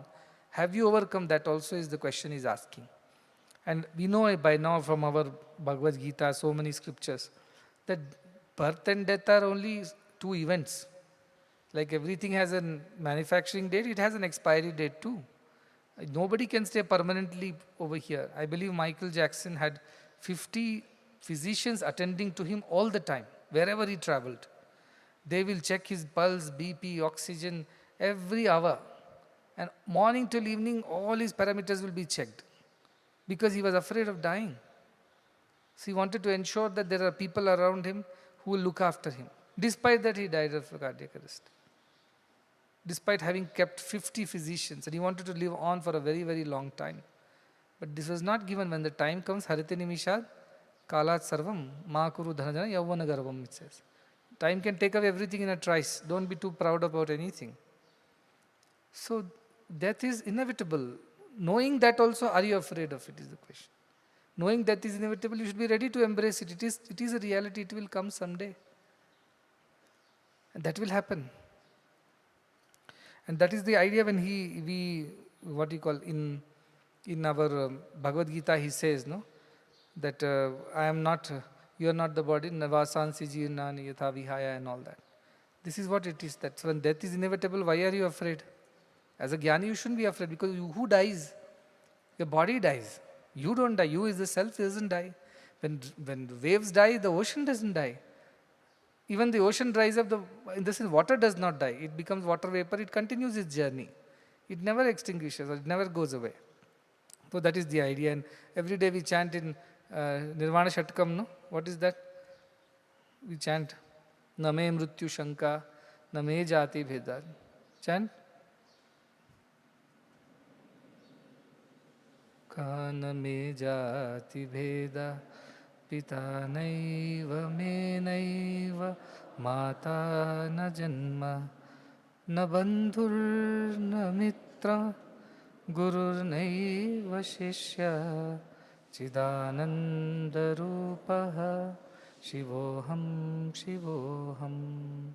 See how clearly it says, Name mrityu shanka. I don't have fear of death, Adi Shankara says. Name jati bheda. I do not have this discrimination that I belong to this caste, you belong to that caste, I am a male, you are a female. None of these matter to me. Name jati shanka. Name jati bheda. Pita naiva me naiva mata na janma. I have no father, I have no mother, I have no birth. It means I have no death. Because I am an eternal existential consciousness. Mother, father happened to this body. I am not the body, I don't identify with it. So I don't identify with these events of birth and death. Also Adi Shankaracharya says very clearly. And because I don't have a body, so bandhur, mitra means all these relations and friends also don't exist for me. Because they exist for the body. Bodies are only your friends and enemies, right? As self, you are the same. If there are, let us say, in the ocean, you go and stand there, you see waves. A new wave is formed. It is like a new baby born. And an old wave merges back into the ocean. It is like one old man dying. And in between, 10, 20 waves are there. They are all your bandhu mitras, all your friends and relations of the new born wave. And if the new wave looks around and says, who are you? I am your brother. Who are you? I am your cousin. I am 2 seconds older than you. I am 2 seconds younger than you. On the ocean, this is what is happening all the time. Oh, so when is your birthday? 2 seconds before yours. Or let us celebrate. This is what is going on in the world is the view of the jnani. What are you getting so excited about? When young people come for their birthday blessings, I bless them because they are children, they're still. When these old people come, I tell them, what? Still you are stuck with your body, your mind, your identification of birth and death. And then they say, no, Swami, we just want Pada Namaskar. I said, even then it is not right. Because whom are you taking Pada Namaskar from? Whom are you bowing down to? It means still you're thinking, I am different, you are different, that's why you're bowing down to me. Fine, you respect me as a guru, but deep down what is that you should have as a thought? One wave bowing down to another wave, that's how it should be. Can't be more than that. Have you established yourself in that idea? No. All theory. So that is where I keep questioning people. So when Adi Shankara says, I am not all these things, jati, bheda, mata, pita, janma, none of this is me. So I don't really exist as a body which is perishable. So when, so to say, death is happening, where is the fear coming from is the question. Because of identification with the body only fear is coming. Or identification with bandhu, mitra, mata, pita. Why? I have still small young children. Who will look after them if I die? I still have a wife behind. Who will look after her if I die? A lot of people write to me, Swami, please take me before my spouse so that he doesn't have to serve me. Then some people write, please take me after my spouse only, because who will serve him? Nobody will feed him, nobody will look after him, our children don't care. So please don't let me die before my husband, because I would like to look after him till the end. Mahata, Janma, Pita, Mahata, all these relationships are like that. I'm not saying you are duty bound, you do your duty, but not with any attachment. That is Adi Shankaracharya's call. Do as your duty. You have a father, you have a mother, that is, of course, in a way it is a fact, you have to deal with it. Do your duty, but don't get entangled, attached. Don't think these are the reasons why you should exist. No, these can't be the reasons for your existence. Once I had a story, a kind of a joke-comer story. There's a man who went to the Guruji and wanted Atma Jnana, Brahma Jnana. So Guruji said, who all are there at home? What do you do? I am a merchant. What do you do? I sell, trade in goods. Who are at home? My old mother is there. She loves me very much. Then who else is there? My wife is there. She will die for me. She loves me so much. Then I have 2 children. They're at home. They're very lovely children. I'm very happy, very satisfied. They all love me so much and I enjoy their company. He said, do you really think these relationships are real? You want to realize the self, but you are so stuck in these worldly relationships and you're so attached to all of them. No, they all truly love me. That is why he says there's nothing called true love in this world. There's only true love is with God. He doesn't believe. He said, okay, I'll give you one small medicine. You take this in the night after dinner, and morning you won't wake up. You won't die, but you will be in a state of complete frozen state. You will look like you are dead. You won't be breathing, and your body will turn cold because of this special medicine. But you will be awake, and you will be aware of what is going on around you. And then I will come, and later I will come and give you Atma Jnana. He said, okay. So he puts that medicine in the night and sleeps, wakes up, doesn't wake up in the morning. So wife gets worried, mother gets worried, children get worried. What happened? He's not waking up. There is no breath and there is no body functions. Body has turned cold. Everybody, whole hangama, the whole village is there. Oh, such a good man. He was a nice man. He helped us so much. This, that. Everybody is crying. Just then this sadhu enters, the Guruji. He says, what is this noise? What's going on? Oh, this good man has died and now we are so sad. He says, oh, do you want him to be alive? Of course we would want him back. He says, I can do that with my powers. All right, please do it so. Then he says, only condition is that another person will have to die, for which sake? His sake. So if that person dies, then this person can be alive. Somebody has to sacrifice. Remember yesterday's Brahmagyanis who don't want to give a pound of flesh, same way. So he says, of course anybody will die for him because everybody loved him so much. He did so much for everybody. The moment he says, who should die for his sake? The mother says, I am an old lady, I would have died happily for him, but then he had promised me that he will take me to the pilgrimage of Char Dham. I have not finished the pilgrimage yet. And if I die, he will feel very bad. His Atma won't get Shanti that he couldn't take his mother for pilgrimage. Therefore, I am not dying. Maybe his wife, what is a wife's life after all without a husband? So let wife die. The wife says, you old lady, you don't want to die and you're pushing me into this. Then the wife starts. I would have happily died for his sake. After all, he's my husband. He was everything to me. What will I do without him? But you see, we have 2 little children. Who will look after those children? Children need mother more than father. But they don't need grandmother. I think this old lady dies, that is better. So there is a fight between the mother-in-law and daughter-in-law. Everybody is fighting. Just then the Rishi, with his power, wakes up this man and says, now you know. Now you know what is real and what is unreal. What are you so stuck with these relationships and then giving excuse that you don't want to leave the world even if God calls you? Why? Your children are there, your wife is there, husband is there, this duty, that. People tell all these things. So the idea is that they're afraid of death basically. They don't want to die. They give excuse why they don't want to die, that's all. Why they feel they're afraid of death? Because they think their existence ends with this. There will be no more. That is the dead end. After that there is nothing. So they worry. So they don't want to let go of this identity, that existence that they think this body is all about. And that is the fear that people suffer with. Because of which sake they do everything. They lie in the ventilators for days, weeks, years. Why? Because the body they don't want to give up. Let everybody suffer around them, no problem. But they don't want to give the body. How many people I have seen like that? So desirous. And they always tell, I'm not able to eat, I'm not able to enjoy. You're not supposed to be at this age. You're not supposed to enjoy and eat at this age. You're not allowed to. You're not supposed to. You should be dwelling in the self and limiting your food and sense cravings now. But they don't. They think that, oh, what a life, I'm not able to enjoy these things. You are not supposed to. That's how God has designed. As you get older, anyway your body is not going to work. So rather you take vanaprastha, a dignified exit, than step back and trouble everybody. So that you also are respected, everybody is also free from your burden. So that is the idea that why God does what He does. When He tells, I will take away, or I'll give you moksha, we don't want it.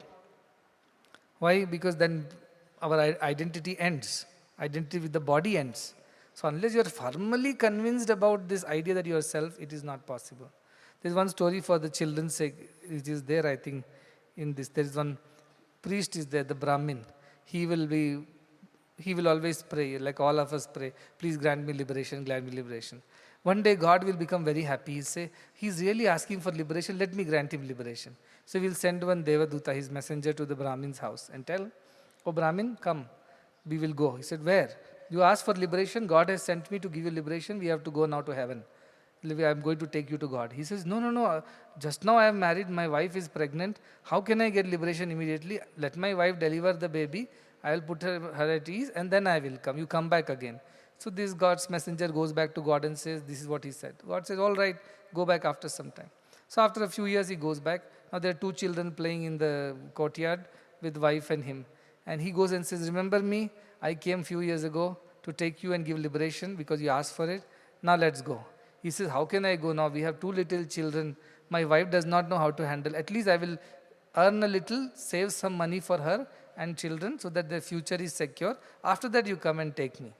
So the God's messenger says, all right, I will come back after a few more years. So a few more years later he comes, there's all decoration in the house, everything is going on, a lot of festivity. So he says, what's going on? He says, today is my son's marriage. My daughter was just married and my son's marriage is there. Come, good time, you have come, bless them. He said, no, I didn't come to bless, I came to take you. So he said, how can I go in between, marriage is going on, all these will go bad, I cannot come right now, please wait for some more time, come back after marriage and all is over. So Devaduta goes back, again comes back after some more years. And what does he see there? There are grandchildren playing in the courtyard now. And he goes to this old man and says, now you should come. He says, I would have happily come. My son is a useless fellow. All the money I have made all this life, he's squandering it away. He doesn't take care of the family responsibilities. My daughter-in-law is innocent.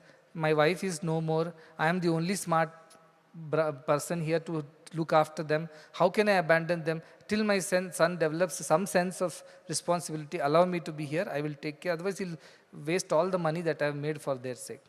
Devaduta is fed up, but he goes back saying, okay, I'll come back later.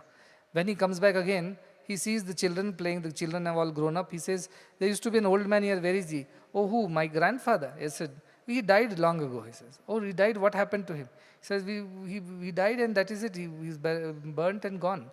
Then he puts his yoga maya and says, where is this man gone? I am supposed to give him liberation. Then he realizes that there is a snake in the backyard. And that snake is guarding all the treasure that this old man had buried in the backyard. And that snake is this old man now. The old man was reborn as a snake and is guarding the treasure of his house in the backyard because so attached to the wealth. So he tells these children, do one thing, he asked for, he needs to be liberated. Take this stick, there is a snake in your backyard, give a good beating and kill the snake. So these kids go and kill the snake. That is the moksha of that old man finally. Idea is that we are all saying, give me liberation, but the moment God appears, say, let's go now. I didn't finish my graduation, at least let me finish that. My parents are dependent on me, I have to look after them. My husband, how will he live? He does not eat anything anybody else cooks, only I cook, he eats. My old parents are there. So 100 excuses we give. Because we are not ready for it. We're just faking it. We just say it casually, oh God, give me liberation. When? Here and now. Come, let's go. Nobody is ready. Are we ready? So he's telling Janaka, have you been convinced to that extent that this death and birth are nothing? And should death come now knocking on your door, you should be willing to let go of the body and move on. Are you capable of that? And this is a question through Ashtavakra, the book is asking each one of us. The Janaka in us, which is supposed to be the spiritual aspirant, is being questioned. Are you okay to drop everything now and walk away? Are you capable of that? If you're not capable of that, how will you get jnana?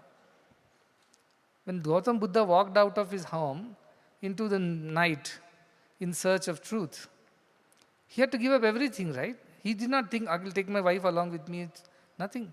He left his wife sleeping, child sleeping, left his kingdom, and in the search of truth, he walked into the dark night, not knowing where he was heading, what he was going to do.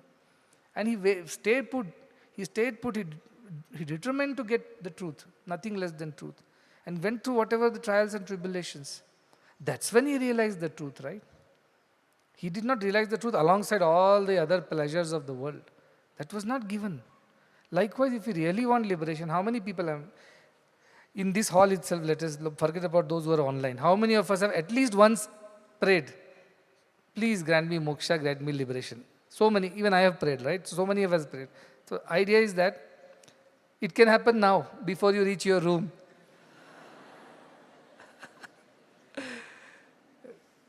What I'm saying is that are we ready is the question. We have to be, that inner readiness is there or not. Outer readiness will never be there.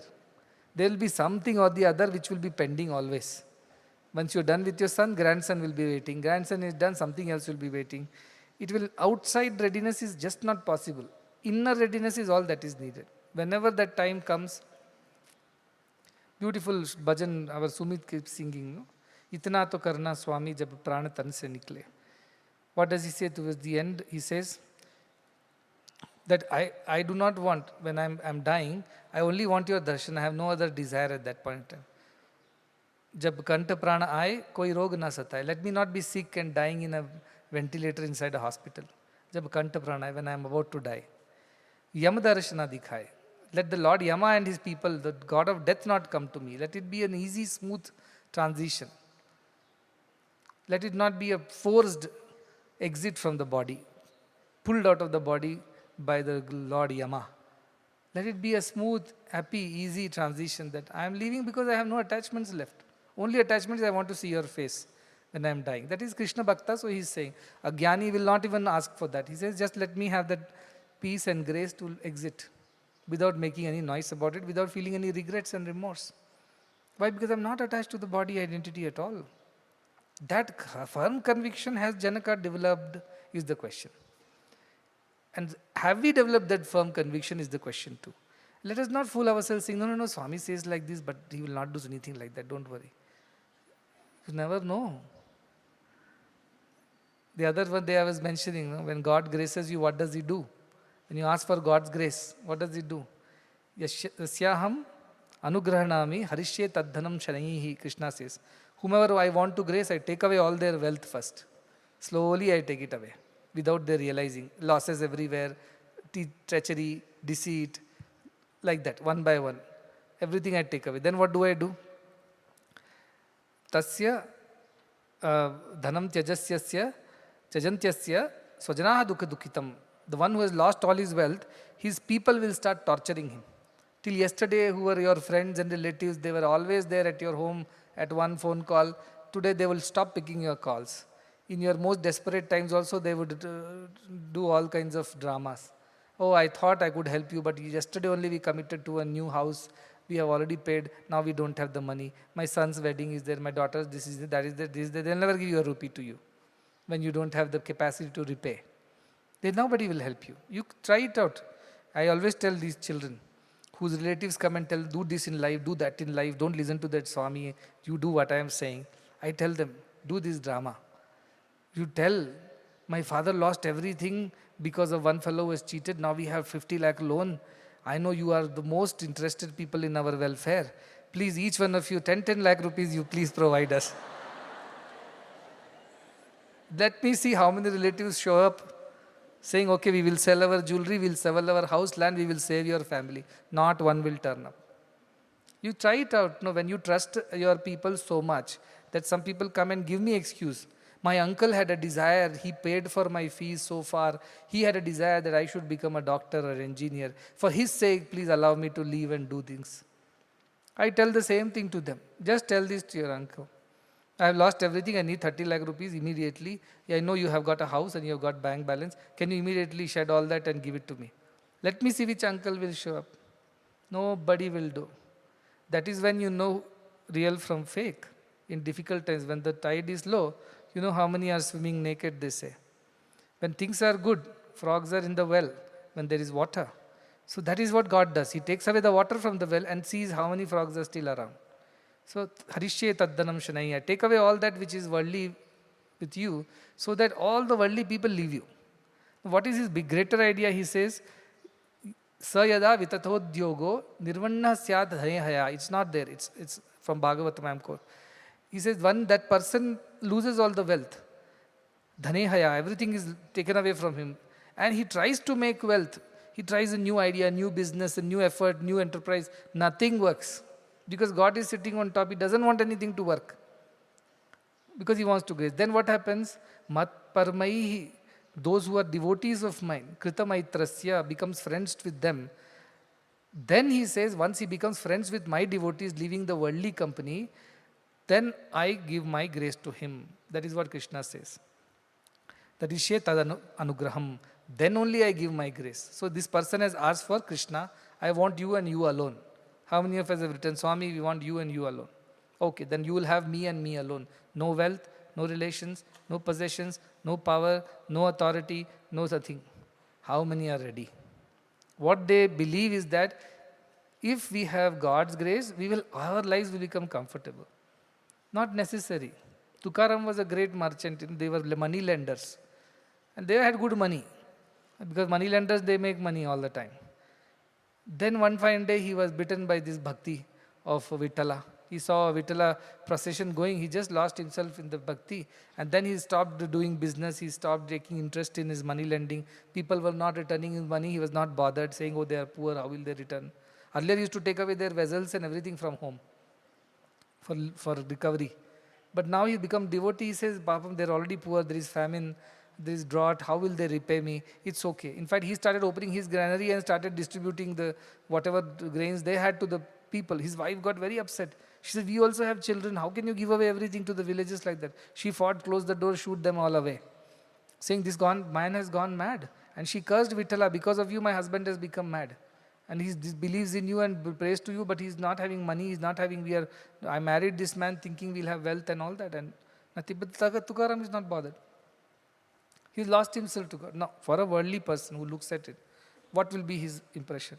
What a useless fellow, irresponsible. Not looking after his children, not looking after his wife, giving away all the money like this, not bothered about his family's welfare. Very, very wrong. That is the impression. But for a devotee, for the person who is God-oriented, how does Tukaram look? What a great devotee. Undisturbed, unperturbed, untouched by these desire to survive, to live, to thrive, to protect, to provide. He's freed himself from all these things. It so happens that one day there was nothing to eat. Somebody was a money lender, very rich merchant. In his house, finally there was nothing to eat. And it so happened that Shivaji Maharaj, who got to know about Tukaram, was very appreciative of his devotion. And he sends, that day only, sends a bag full of grains to his house. So wife is overjoyed. Finally we got some food, and I was so worried what will we eat today. And then he says, see, Vittala is there. He provides when we need. So then he tells his wife, take what is required for today in a vessel and give the rest to the poor, others. She says, mad or what? Just now we had nothing. Somehow God has sent this, whatever you say, Shivaji Raja has sent this. At least let us enjoy this for some, it will last us a month at least. I am worry free for a month. Our Tukaram says, no, there are so many hungry there out. We will take what we need for today. The one who has provided us today will also provide us tomorrow. Let us have that faith and give away, he says. So that is a devotee. For such a person, no bandha, no moksha. He is never bound, so he is never going to be free. He is not attached to how will you make him detached. He doesn't need any of these things because he has developed that kind of detachment. So the question is that, are we ready to let go everything for God's sake? Holding on to these so-called safety nets, support systems, these trappings, thinking that this is what saves us, this is what will protect us. That is what is not going to work in the future. That is the truth. And I say it from, this is one thing, that is why I can say it with such authority. When I was working, we were doing very well. I was in the bank, we were doing very well. I was blessed with enough intelligence and talent. And whatever little I had to learn, though I came from Puttaparthi, I was very, very innocent. I did not know the ways of the world. But when I came here, I learned very quickly. Very quickly, I grew in the corporate ladder, reached a certain stage, and we were making enough money. For 2005-06, that much money was sufficient. So my whole plan was, I'll save all this money up, and then I'll go to Puttaparthi and settle down there. For 3 reasons. 1, Bhagavan is there, and he don't know how long he'll be there because he's already getting old. 2, Puttaparthi cost of living is like 1/50th or 1/40th of Bangalore living costs. So with the same money, I can live like a king. I don't have to worry. 3, I can also do some seva in the hospital or in the university, teach there because I was a gold medalist and people knew me. So it's not going. So I went and bought a plot of land also there, thinking that someday I'll build a house and stay there happily. And one car is there. Whenever we need, we can travel. I don't need a salary from the institution because I have enough money. And then I can live with a very easy life, and all the things are free. Healthcare is free, anything is free. Just in case something happens to somebody, hospitals are free. So there is no real expense. So all my plan for the 5 years of work was save money and have enough to put it in a deposit. And my idea is put it in an RBI bond, which gives you 6.5% tax free or 8% taxable. But today till 12 lakhs, there is no tax, only in interest, right? So you could have easily lived without anything. So my idea was to save 1 crore rupees, build a house. I already bought the plot, and others had already started building in that layout. I also had planned to build, and comes 2011. Suddenly everything changes. In fact, I went 3 times to Puttaparthi to tell Bhagwan I want to build a house. He would never accept the letter. He would never say yes or no. So I would not do anything without permission, so I was keeping quiet. But I was saving money nevertheless. I was making investments in stocks, real estate, so that I have enough money. I can sell all that in one shot and go off. Everything was planned very well. Because I had a brother and a sister and a mother, all father, everybody to look after. Everything was planned very well. But he wouldn't give permission. Then I went and bought an apartment. Can you believe that? I even booked an apartment thinking, if this house is not built, at least I have an apartment to go and live. That much planning was done. But God had other plans. It was not for me to go settle down in Puttaparthi, teach in the MBA department, or just live a peaceful life in a corner of the place. After having made all my plans, thoroughly, foolproof, then happens, he says no. He didn't give permission. And then I started leaving. Then I thought, what else we can do? He told, build a hospital in Raipur. I thought I have to build the hospital. Means I have to get the money to build the hospital. I thought, how will I do this? I don't have that kind of money to build a hospital. But I would love to do it because I had the desire to build a hospital. Remember in the beginning, and I went to Puttaparthi in 96. From the bus window, I saw the hospital. And the first thought that came to me was, there should be a hospital like this in our Chhattisgarh also for the poor. And then I thought, now this is opportunity, building a hospital. So I started working towards it actually, seriously. I thought I'll have to gather 100 crore rupees to build a hospital. And I started investing left, right, center, whatever money was there without thinking, into lands, into other businesses, so that it will grow and become 100 crores and I can build a hospital. This had gotten inside my head. This was not even 2011, this was 2009, 10. I started working towards building a hospital in Chhattisgarh. So I started investing real estate there. I thought I will do very well because I'm very smart. I have done very well in the last few years. And what happens? I get cheated for everything. All those land banks were never existent. Those monies were not ever spent. Whomever I trusted and gave. I was living in Bangalore. Chhattisgarh is far away. I can't go and check everything, right? I just trusted people. And finally I realized that none of this was true. Crores of rupees just had evaporated into nothing. And I was sitting here with a loan. I had even borrowed money over the investments to invest so that it quickly becomes 100 crores. And then I was crestfallen. I said, where do I go? I have no place to go because whom do I tell? I had borrowed from my own clients. They'll ask, we trusted you, gave money because we thought you were very smart in the last few years, we have watched you. But now what, you come and say that everything is gone. I did not know what to do. I was thinking, why am I facing failures after failures? I was always successful. Gold medalist, top of the class. In banking also I was doing very well, top of the ranks. Now suddenly what has happened? Everything is turning into mud. So I was very upset. I even told Bhagavan, what is this going on? I was trying to serve you and you are not letting me serve you and doing this, doing that. Everything is going wrong. I was very upset. But then I realized, after many, many months of such, you can imagine the kind of pressure and tension that we had. We sold everything. The jewelry to everything, whatever we could lay our hand on, mortgaged it or sold it, just to get to the next month. Finally, I had to take the decision that we have to close the enterprise, we have to let people go, and we have to accept and swallow this bitter pill that all is lost and file for bankruptcy. It came to that. I was so troubled, and I did not know how to face the clients and tell them that I cannot return your money. The only thing left was a piece of plot in Bangalore. Fortunately, that I had kept under my control. I did not give it to anybody. So I went to these people and said, sir, I have lost everything. I had to take the courage because that time Bhagavan was in subtle. He told me, how long will you keep running away from the problem? Go face it. I said, what face it? All these problems, what do I go and tell them? So your crores of rupees, I have just dissolved it into thin air. How will they forgive me for that? So I went nevertheless after taking some courage and I told, I have only this one piece. I can sell this, but this won't be enough to pay off your loans. I can never repay your interest. Principal also I can't repay, I said. Can you believe? They said, we believe in you. You're honest. Tragedies happen in people's lives. We are okay. Just sell whatever comes out of it. Whatever you can pay, you pay. We'll write off the rest. Then I realized, how is it possible on this earth? I know these people, they won't do this for others. But they trusted me because they felt I was honest, I did my best, I was not wantingly doing things. So they forgave the loan, we repaid whatever we could, everything was closed, settled and done. And then I was free. Now I had no money, so there is no investment I can make, no business I can do. No friends left, no clients left, nothing left. I was all free.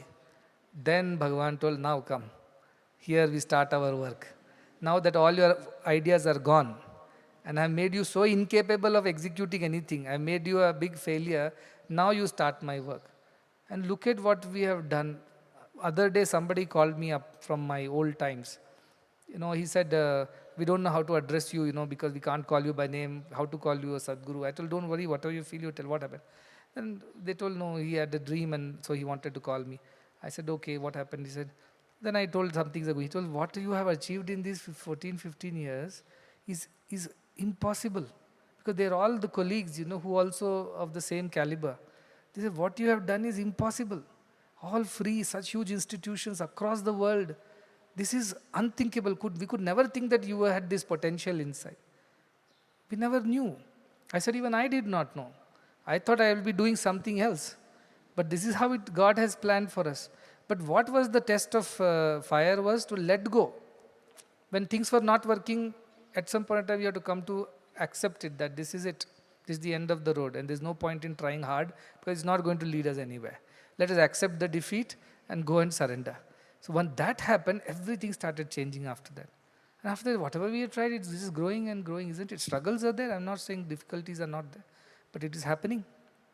The same bankers cannot believe that we are running institutions for free. They cannot, because for them every rupee should make another rupee. That is how it works in the world. And now nothing like that. So the idea is that, are you ready to let go of everything is the question. And if you are jnani, only then you have the courage to let go of things. If you don't have the jnana, you will struggle, suffer, you will be conflicted. That was happening for a couple of months for me, till I accepted there is some bigger plan at work, because I am not so useless that I can't run this small thing. But there is something bigger. As Bhagavan says, I have come here to give you what I want to give you. But I first give you what you ask, so that one day you will ask what I have come to give you. Otherwise we keep asking, one child, more children, more wealth, more business, more this, more that. He's never able to give us the right things, which is moksha, liberation from all this. We think all this is our identity, this is what gives us joy. But he says, no, there is something beyond this. Get rid of this false identity.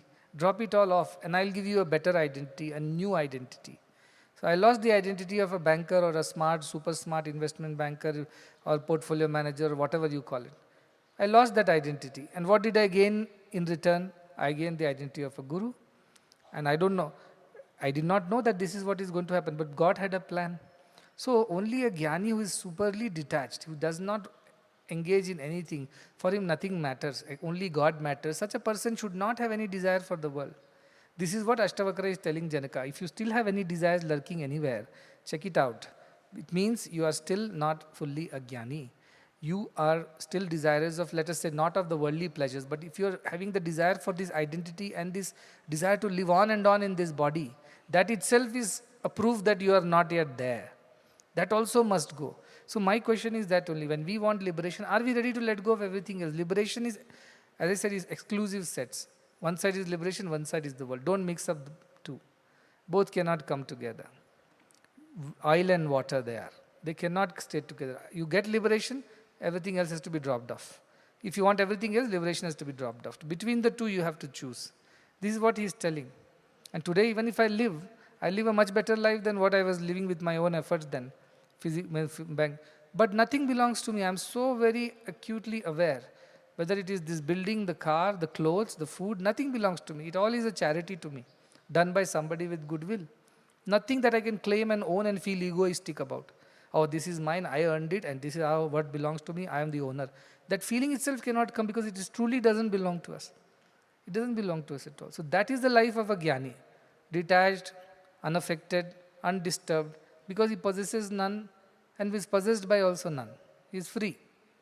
He is free. That freedom is the truth. But in this shloka, he was telling the freedom that comes after death. Are you ready for even letting go of your body for the sake of realizing the self? Or are you attached to your body and you will give excuses? That is the idea this Ashtavakra is talking. So I have lived this Ashtavakra Gita. I have gone through, so every shloka resonates with me. I understand what he's exactly trying to say because I have the experience that I have gone through. So even the next shlokas that come, wonderful shlokas in the coming chapters, it tells you how a Jnani must live. You can't run away to the forest and say, I'm a Jnani, world is an illusion, Maya, why should I even engage with the world? I anyway don't need the world. But the world needs you still. And that's why for that sake you must still work in the world. That is the coming chapters will come, but we will finish this tomorrow. And after that we will take up the next chapter. But please go through everything and think deeply. Contemplate on it and assimilate it, that is most important. One bhajan, vachana. We will listen to one vachana now. It's called Undubari Smarane Salade. We keep remembering God so many times, but the poet says, at least once try to remember God with all the sincerity. Even if once you remember thoroughly with all your surrender, that's good enough. How many lifetimes you have taken birth and death, how many yonis you have taken, how much nonsense you have done in all your lifetime. It's high time now that you think of God at least once with absolute sincerity. This is what the bhajan is about. It's by Vadi Rajaswami.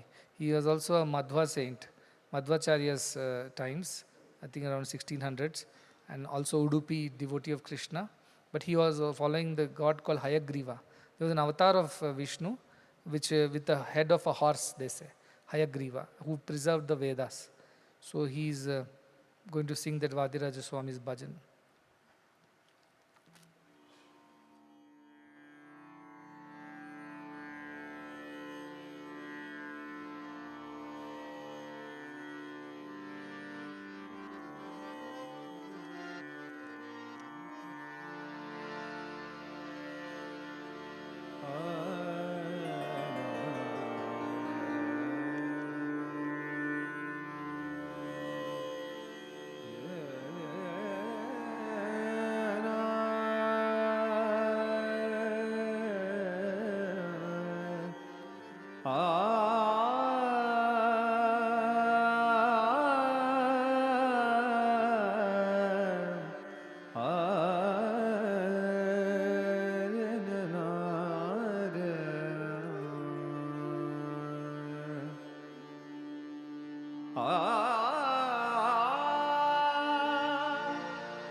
ಒಂದು ಬಾರಿ ಸ್ಮರಣೆ ಸಾಲದೆ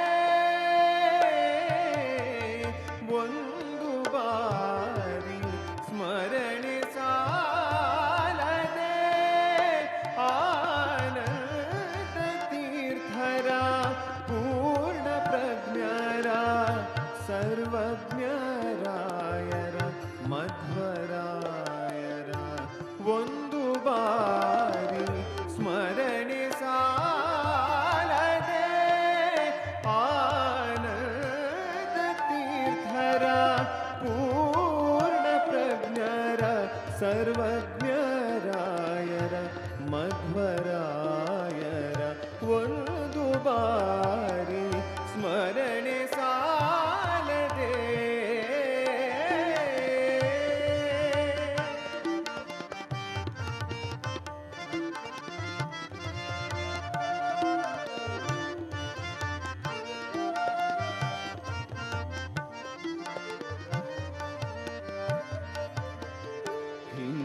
ಹಿಂದನೇಕ ಜನ್ಮದಲ್ಲಿ ಹಿಂದನೇಕ ಜನ್ಮದಲ್ಲಿ ನೊಂದು ಯೋನಿಯಲ್ಲಿ ಬಂದು ಹಿಂದನೇಕ ಜನ್ಮದಲ್ಲಿ ನೊಂದು ಯೋನಿಯಲ್ಲಿ ಬಂದು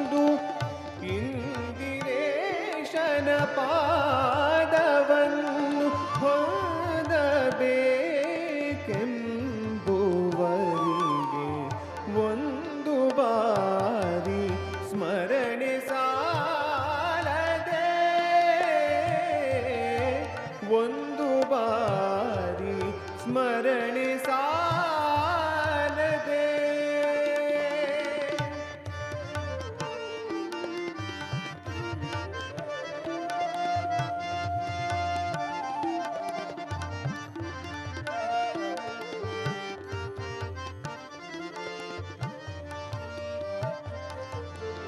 ಪ್ರಕೃತಿ ಬಂಧದಲ್ಲಿ ಸಿಲುಕಿ, ಪ್ರಕೃತಿ ಬಂಧದಲ್ಲಿ ಸಿಲುಕಿ, ಸಕಲ ವಿಷಯಗಳಲ್ಲಿ ನೊಂದು, ಪ್ರಕೃತಿ ಬಂಧದಲ್ಲಿ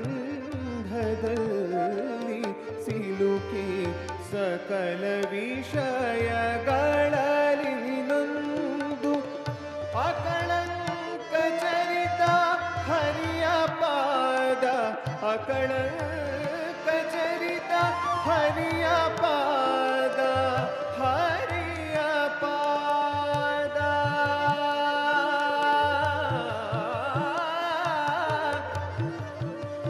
ಹರಿ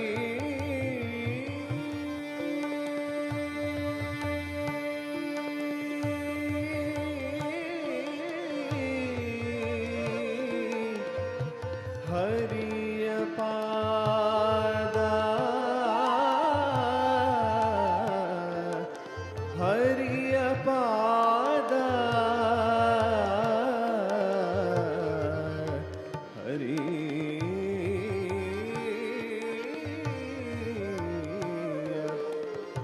ಪಾದ.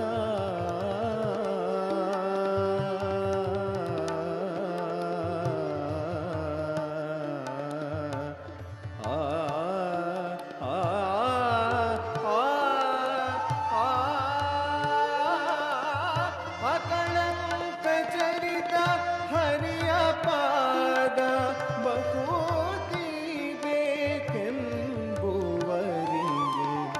ಒಂದು ಬಾರಿ ಸ್ಮರಣೆ ಸಾಲದೆ,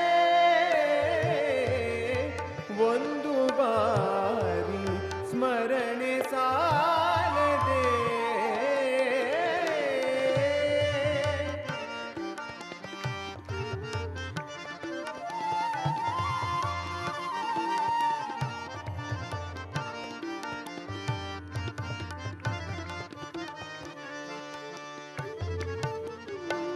ಆರು ಮಂದಿ ವೈರಿಗಳನ್ನು ಸೇರಲಿಸದಂತೆ ನೂಕಿ, ಆರು ಮಂದಿ ವೈರಿಗಳನ್ನು ಸೇರಲಿಸದಂತೆ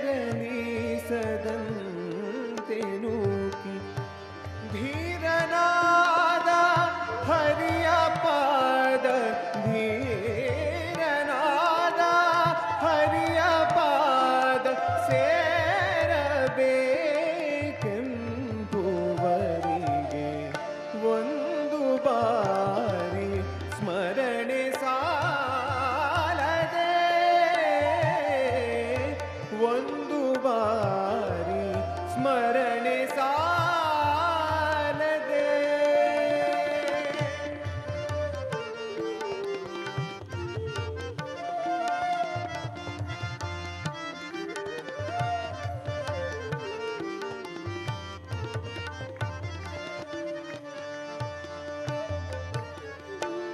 ಘೋರ ಸಂಸಾರಾಂಬುದಿಗೆ ಪರಮ ಜ್ಞಾನವೆಂಬವಾಡಿ, ಘೋರ ಸಂಸಾರಾಂಬುದಿಗೆ ಪರಮ ಜ್ಞಾನವೆಂಬವಾಡಿ, ಏರಿ ಮೆಲ್ಲನೆ ಹರಿಯ ಪಾದ ವಾಡೆ,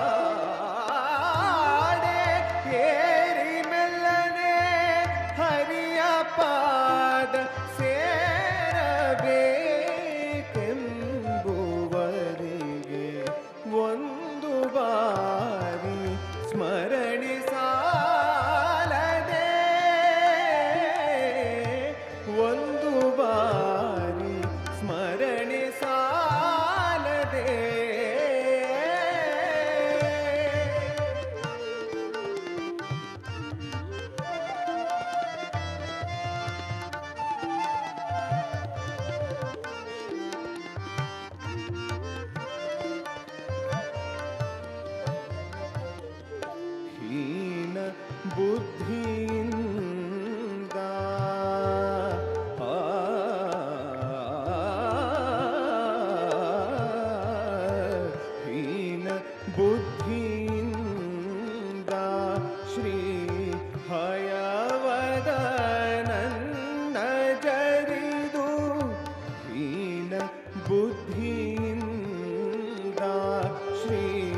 ಕೊಟ್ಟ ಮಧ್ವ ಮುನಿಯ ತೋರಿಕೊಟ್ಟ ಮಧ್ವ ಮುನಿಯ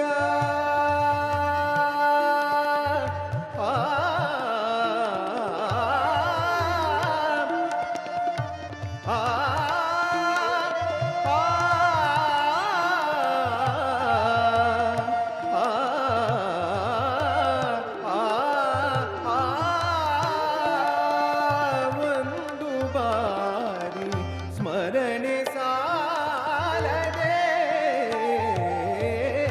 ಒಂದು ಬಾರಿ ಸ್ಮರಣೆ ಸಾಲದೆ ಆನಂದ ತೀರ್ಥರ ಪೂರ್ಣ ಪ್ರಜ್ಞರ ಸರ್ವಜ್ಞರಾಯರ ಮಧ್ವರಾಯರ ಒಂದು ಬಾರಿ ಸ್ಮರಣೆ ಸಾಲದೆ ಒಂದು ಬಾರಿ ಸ್ಮರಣೆ ಸಾಲದೆ ಸ್ಮರಣೆ ಸಾಲದೆ ಸ್ಮರಣೆ ಸಾಲದೆ.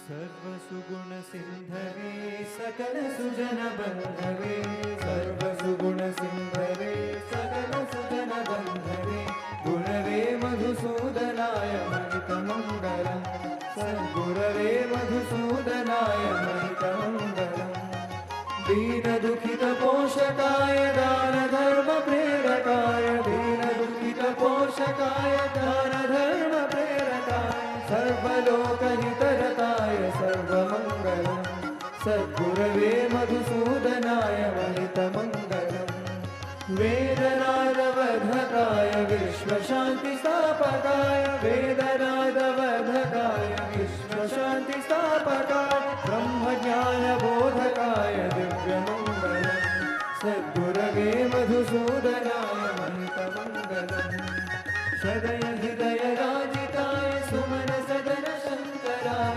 सदय हृदय राजिताय सुमन सदन शङ्कराय शरणमुक्तिकारणाय मोक्षमङ्गलम् सद्गुरवे मधुसूदनाय महितमङ्गलम् सत्यसायिनः प्रियाय सत्यप्रेम विग्रहाय सत्यसायिनः प्रियाय सत्यप्रेम विग्रहाय नित्यशुद्ध निर्मलाय नित्यमङ्गलम् सद्गुरवे मधुसूदनाय दिव्यमङ्गलम् सद्गुरवे मधुसूदनाय महितमङ्गलम्.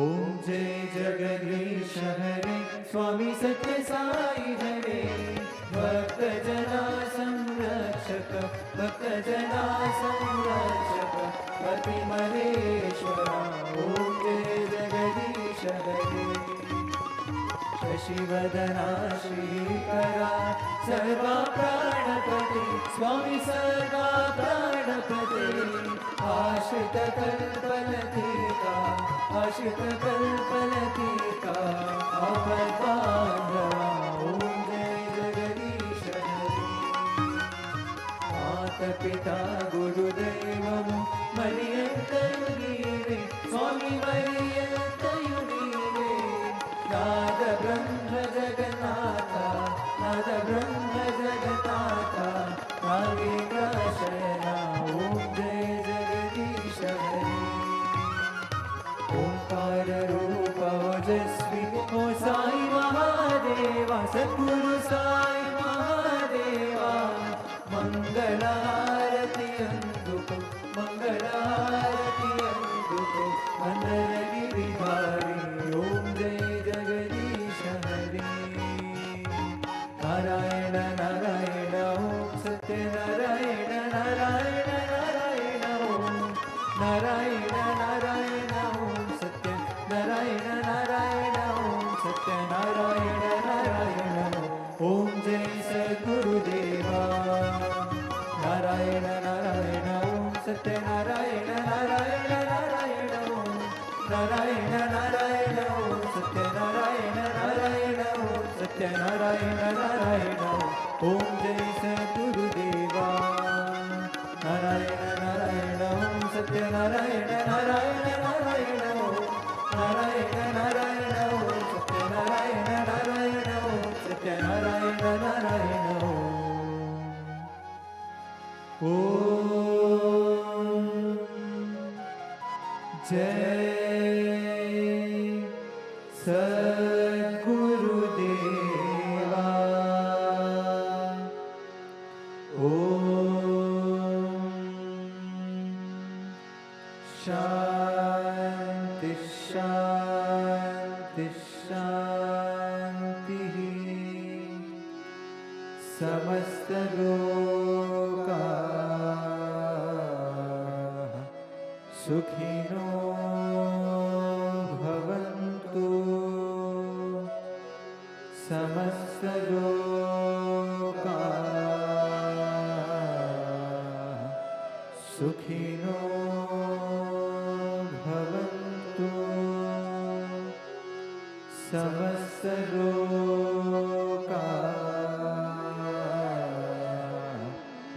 सुखिनो भवन्तु